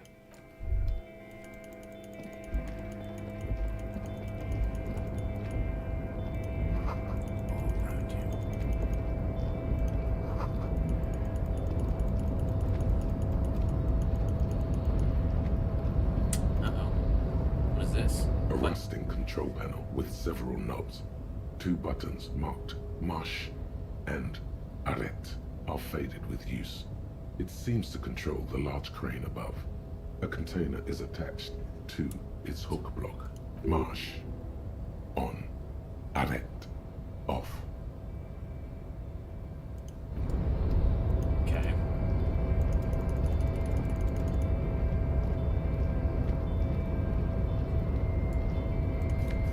Money!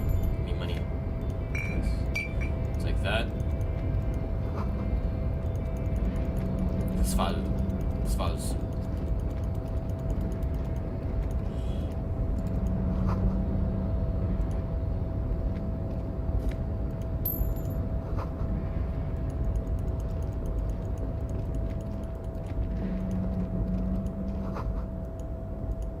Smells like blood. Oh boy.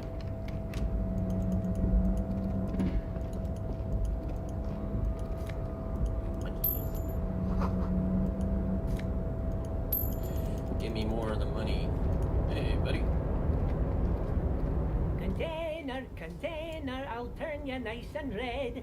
Container, container, put the logos on. The lyrics to this container song are being made up as he goes along. The accent is so thick, it's impossible not to notice he's Ubi, from the vanishing peninsula of Ubisund on Muindi. Container, container, used to be Wild Pines. Container, container, now belongs to Everard. Everard, he looks after everyone. Huh? Well, hey there. How can I help you, mister? The look in his deep blue eyes is as sincere as you've ever seen. Kind of makes you feel like an arsehole for no apparent reason. I see you are not a union man, mister. Did you get lost? You're not one of them scabs, are you? I mean, I don't personally mind. Folks is just folks, you know, and folks gotta eat. Just some of the other guys don't look too kindly on the scabbing kind, if you know what I mean, mister. What are you doing with the containers? Oh, I'm just making some covers for them containers here. Yes, I am. So it's easier for the crane operators to spot them. What's going on with here? The containers in the yard are green in Wild Pines livery, and the mountains rising behind Leo is all red in Union colors. It's like some red infection was spreading outwards from the container yard's core. This looks like a massive redecoration operation, Ken. Yes, they are hiding it from the inside. All the red containers have the Debarders Union logo on them. Yes, I am.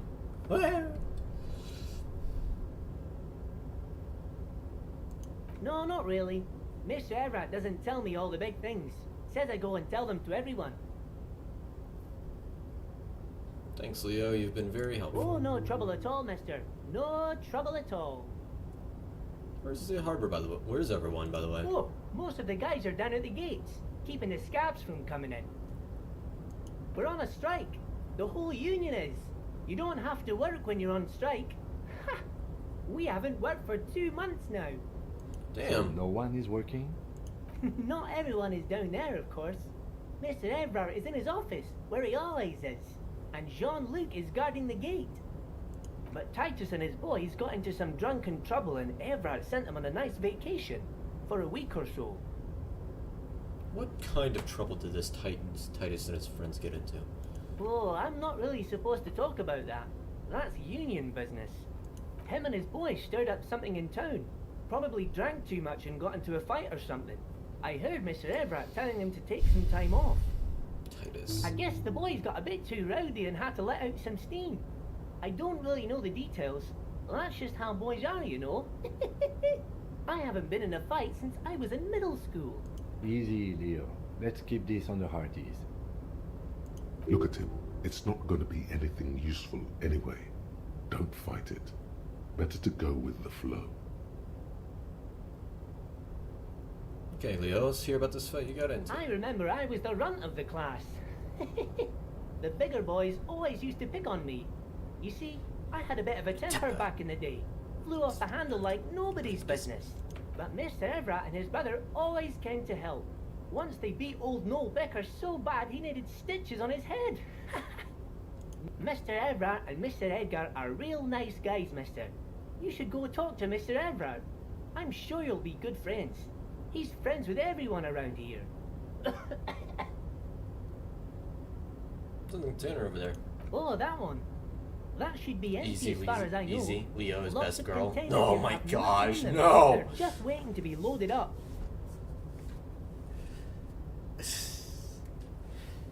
You work here? Yes, yes. Everybody needs a job, and this is mine. I'm Leonard, by the way. Leonard Bellet. But everyone calls me Leo. I'm like Mr. Everett's right-hand man when Mr. Edgar is out of town, and Mr. Edgar's right-hand man when Mr. Everett is away.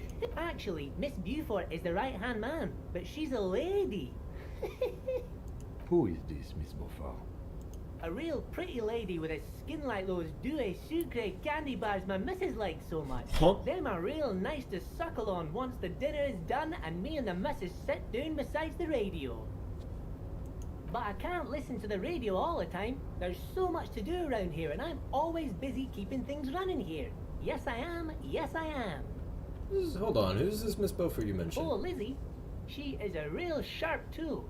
Mr. Everett put her through some fancy school and everything, east of the river. 4 years she was gone, and when she came back, she was all fancy and lawyerly. He respects that word. That's obvious. But she's a real nice girl. Grew up in this here neighborhood, knows everybody and gets along with everyone. Real pillar of the community one day, I'm sure. For a fraction of a second, there's sadness in his eyes. If me missus and me was to have a child, I'd be real happy if she turned out like her. But she can't have kids. Dr. Lemaitre said so, and she knows about such things. Been a doctor for almost 50 years she has. So Everett trained a lawyer named Miss Beaufort. Interesting.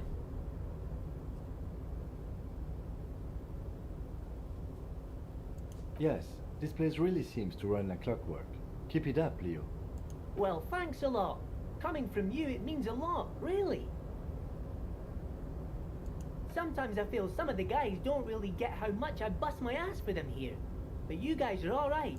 The white rectangle on your clothes might not mean an awful lot in Martinez, but the recognition from an authority figure made Leo's day. You're Ubi, right? Oh yes, born and raised in Irish, mister. Mum had to leave my dad after he got a bit violent. Took us here to the new world. I was about 10 then, too old to lose my accent then. People say us Ubis are up to all sorts of trouble with sheep and other animals and whatnot. I just want you to know there was never any of that where I come from. No sir, those are just nasty rumors. Thank you for clarifying that, sir. Sheep fucker. Oh, you want Mr. Everett then? He's an awfully nice fellow, he is. Him and his brother are both nice fellows. They've lived their entire lives in this here neighborhood. Guys like Mr. Everett and Mr. Edgar, his brother, are real good guys. Made Martinez what it is today. Mr. Everett and Mr. Edgar and I went to the same school. Oh, Mr. Everett is usually in his office, of course. But he already left for the day. He always leaves around 10 p.m. Oh, damn it. Bye missed bye him. now.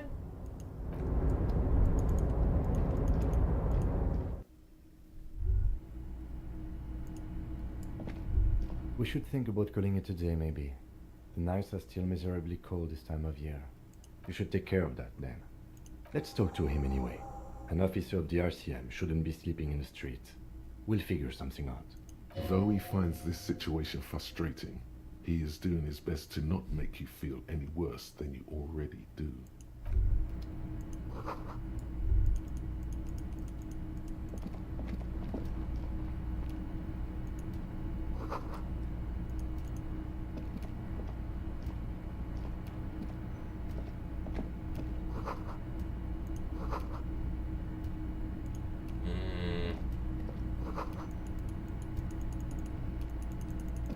Alright, I'm gonna bounce. Have a good Shinkai. See you around, Quiv. Alright, thanks for swinging on by, Quiv. I mean, gosh darn it, Agartha. See you around. Let's continue playing along.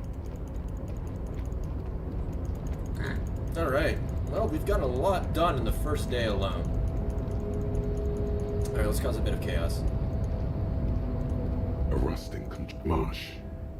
On with a loud grind. The crane shifts overhead, moving a massive metal container through the air.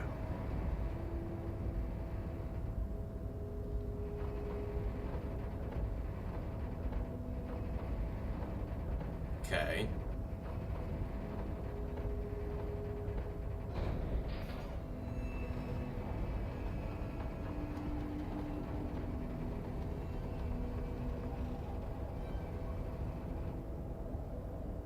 Continue. And with a surprisingly quiet thunk, the crane places the container down. The harbor sleeps as the strike rages in the distance. The crane can rest again, now that its purpose has been fulfilled. Moving this container, of course. For this purpose it was built. For this purpose. I can't see how that was worth the ruckus, except for seeing the crane in action, which I admit was satisfying. The crane does not return to its original position.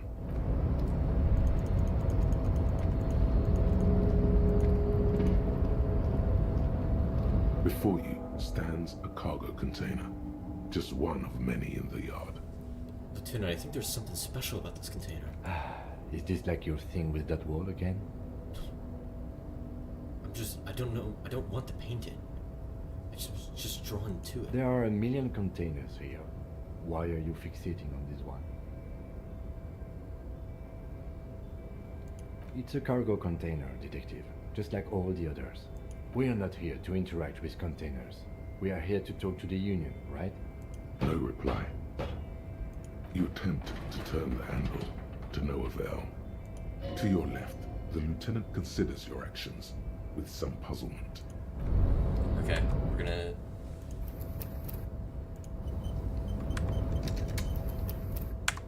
Okay. You're back before the cargo container. Rhetoric.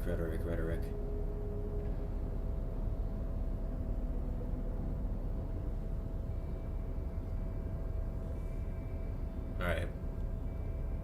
Fuck it. Let's do it. You're back before the cargo container. Why are you even trying to open a door with rhetoric? Why are you what? Are you satisfied, Detective? We're loading.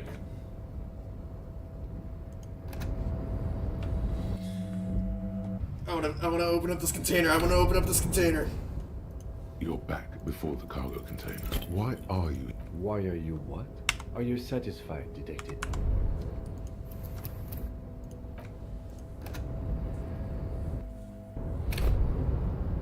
You're back before the cargo container.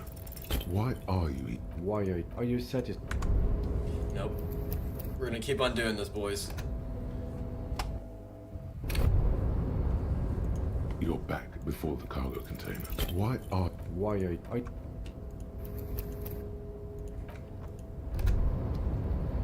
At least it's easy to quickly You're load. back before the cargo container. Why are... We're gonna make this happen. You're back before the cargo container. Why... What?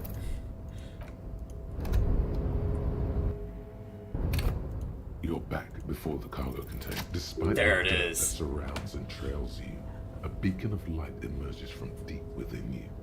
The door stands silent. Satisfied, Detective? Try again. Hello? If there's someone in there, I'd like to talk to you. Just like that, you hear a click, then a rattle. Some mechanism unlocks itself inside the door. Ahoy! Come on in! You can't be serious.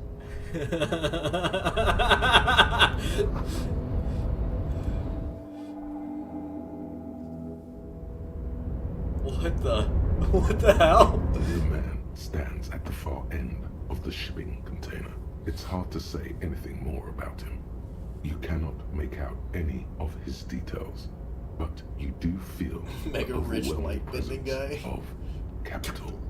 The feeling causes all the hairs on your body to stand at attention, like soldiers preparing for review.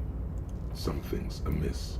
The light beams bend around his face and scatter in 1,000 directions. It seems the laws of physics do not apply here.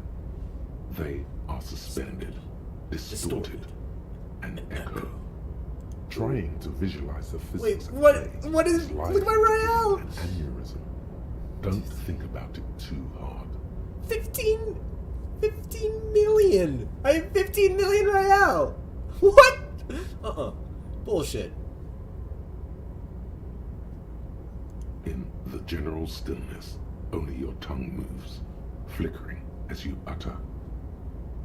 Hello! Welcome. Come in. Make yourself at home. Sorry, I'm not better able to receive you.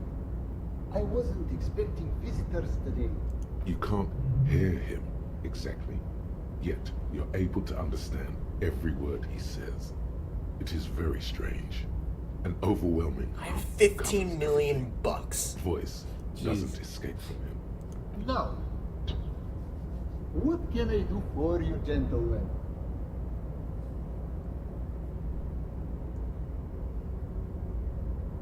Who am I? Oh, I haven't been asked that question for such a long time. I don't meet a lot of people outside my circle these days. Anyhow, my name is Rustam Theodore, investor, license holder, and extremely high net worth individual. And you are? Mr. Diodor, I am Lieutenant Kim Kitsuragi of the RCM, and this is my partner. I'm a detective. Pleasure to meet you. Public service is a noble cause. How did you become so rich? Oh Lord, not this again. What's the matter, Kim? Oh, nothing. It's just that we've got this murder to solve, and yet you go around asking everyone about money. And every time I ask, are you sure this is related to the case, you say, sure, Kim. He's so tired of my shit! And yet, it never seems to get us any closer to solving the case. It's quite alright. I'm used to the question by now. To be blunt, I inherited my fortune from my grandmother, who herself was all I did was take her fortune and invest it prudently. Believe it or not, it takes more than a bit of skill not to blow a vast fortune. This is unrealistic. The dude has an Eastern European accent. No way he'd be mega rich in this circumstance. And blow.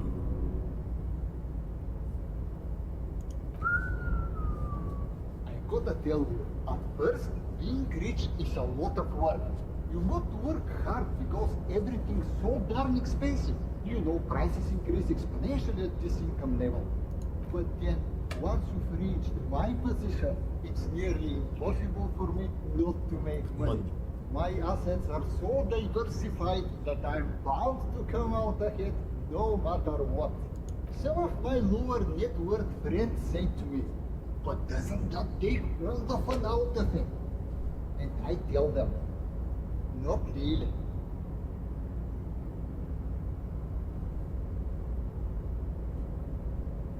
It's great that you've done so well for yourself, but don't you think you owe some of that wealth to the rest of society? Sure.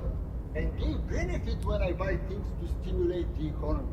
Do you know how many jobs it takes to build and maintain a racing yacht? Hundreds? Dozens, at least. Of course, in the future, it will all be automated. But my point is this. Every man gets what he earns. It's the height of tyranny to take that from him. Capital makes one speechless, does it not? Lines like the sun that rises from beyond the horizon after a gloomy winter. Hey, all this talk about money has made you lose the thread. What is going on with the light in this place? That's what you need to ask him about. There's something strange about you. What do you mean? Are you talking about my chin? No, I mean I can't even see you. It's as if something is happening to the light. Oh, that's what you mean. Yes, I've heard of this effect, though I've never witnessed it myself, of course. It has something to do with our Weiss-Wiesemann coefficient. What? The Weiss-Wiesemann coefficient is a ratio designed to reflect the difference in net worth between individuals. When the coefficient is close to 1, or 100%, it means one person possesses all the net worth. Among that group of individuals, it's been observed that when the Weiss-Wiesemann coefficient reaches about 0.96 or so, the laws of physics begin to bend around the high net worth individual. Are you telling me that you are so rich that light literally bends around your face? Among other things. But calm down. I'm but a lowly single-digit billionaire. Really? No, not really. There are actually quite many digits. Kim, are you seeing this weird stuff? I see nothing of the sort. To be frank, all I see is a gentleman who is unusually well dressed for Martinez in a cargo container, which I admit is odd. Yes, I imagine that does look strange to you. My container. So what are you doing in this container? Traveling. This is a great way to get around. It's fun, it's safe, and it gives me lots of time to think. By the way, let me now ask you a question. Where are we exactly? We're in Martinez, a district of Revachol, the former capital of the world. Ah, Revachol. I remember walking its streets as a teenager. There used to be a bowling alley in Stella Maris. I wonder if it's still there. It's a shame I can't get out and explore myself. One of the downsides of being an extremely high net worth individual is that mobs of low net worth individuals are constantly banding together to ask for money. Money. Wait, why don't you help them? You've got so much money, it can't make a difference to you. There simply aren't enough hours a day to hand out all the handouts. It's like feeding seagulls. There are always more, and they never seem to do anything interesting with it, except more seagulls. Spending money is a matter of desire. I'm sure you agree.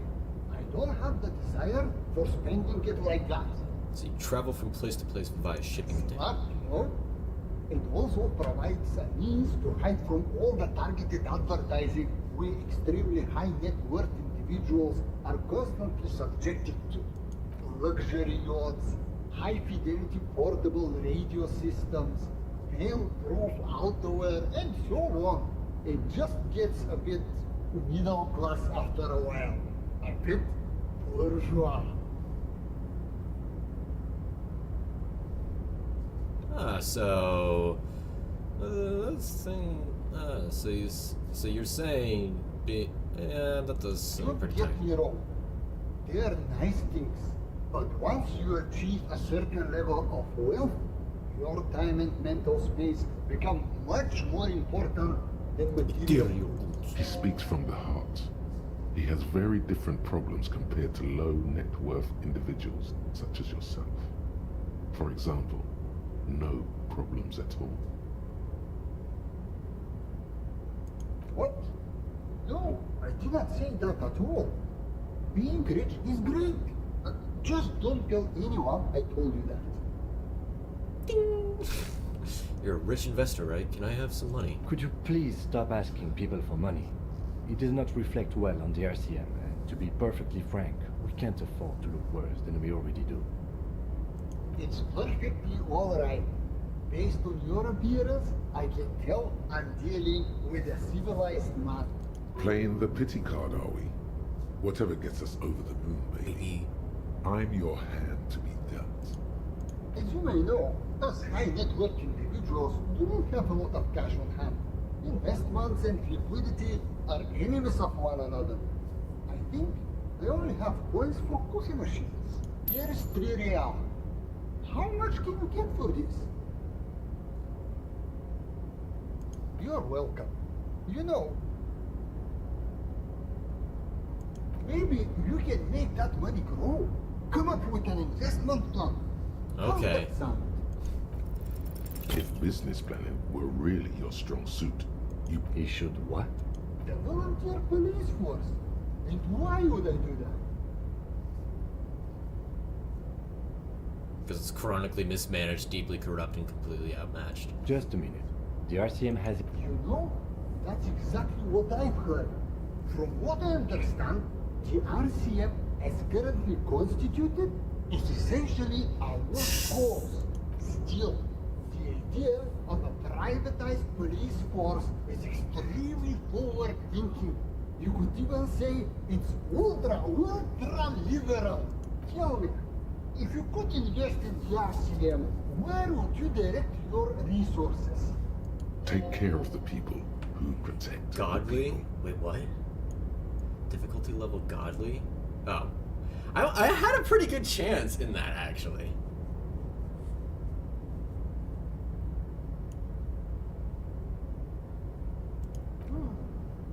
I don't believe in giving anyone money for nothing, but maybe there is something to using market incentives to improve performance. If I could interject, the RCM's problems are mainly structural. We are hamstrung by a lack of clear lines of authority, and our system of performance reviews strongly disincentivizes interpreting cooperation. I think the lieutenant's right. Your problems run much deeper than equipment or funding. The entire org structure of the RCM needs to be redefined. You need a unified chain of command. New metrics for measuring performance that reward the real police work. Does that sound right? Yes, yes. That's precisely what we need. Hell no! Can you imagine how much work that would take? Why would I do that when I can just speculate on exotic financial derivatives from the comfort of this shipping container? The thing about investing is that the less work you have to do, the better. Don't overthink. That's what return on investment means. The lieutenant's disappointment is palpable. It's like someone just shot his dog. Now, was there anything else I could help you gentlemen with? Thanks for your time. Why go so soon? I feel with so much more to talk about. Ah, well, until next time. What's this? We're getting reports of normal, reasonable, temperate, political opinions somewhere in Martinez. This is because I keep saying none of the above to political stuff, isn't It's it? also about that, but it's also more. Perhaps it's the hangover. Perhaps it's a temporary surge of serotonin. But something tells you it's time to become a citizen of the Kingdom of Conscience. Where is the Kingdom of Conscience? It is not a place. It is a moment in time that can only arise in the right circumstances. In all of human history, it's only been achieved a handful of times. How do you bring about those circumstances? Incrementally. Yawn. You'd get there faster with a little speed. History's greatest catastrophes have been brought about by people trying to make the world a better place. Too quickly. That's the genius of Dolores Day. She recognized that progress is meaningless if its gains are lost because of instability. Real, lasting change can only come about gradually, increment by increment. But what's the Kingdom of Conscience actually like? The kingdom is difficult to comprehend, and even more difficult to describe, partly because humanity will need to discard many of the categories that define and limit it today. The Kingdom of it's also post-industrial, post-ideological, and even post-sexual. Sounds incredible! Allons-y! Let's get right there right now. Slow down, Mr. Reasonable. Did you miss the part about compromising and taking things slow? Alright, then let's get there eventually. That's right. Remember, real democracy is just around the corner for Revachol. When that real democracy kicks in, a long time from now, we are all going to be so much happier.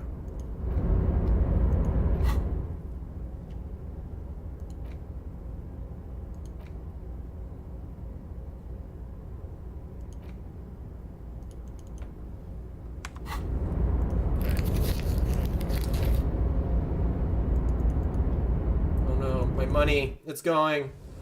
And it's gone. Alright, chat. I think I'm gonna end it here for today.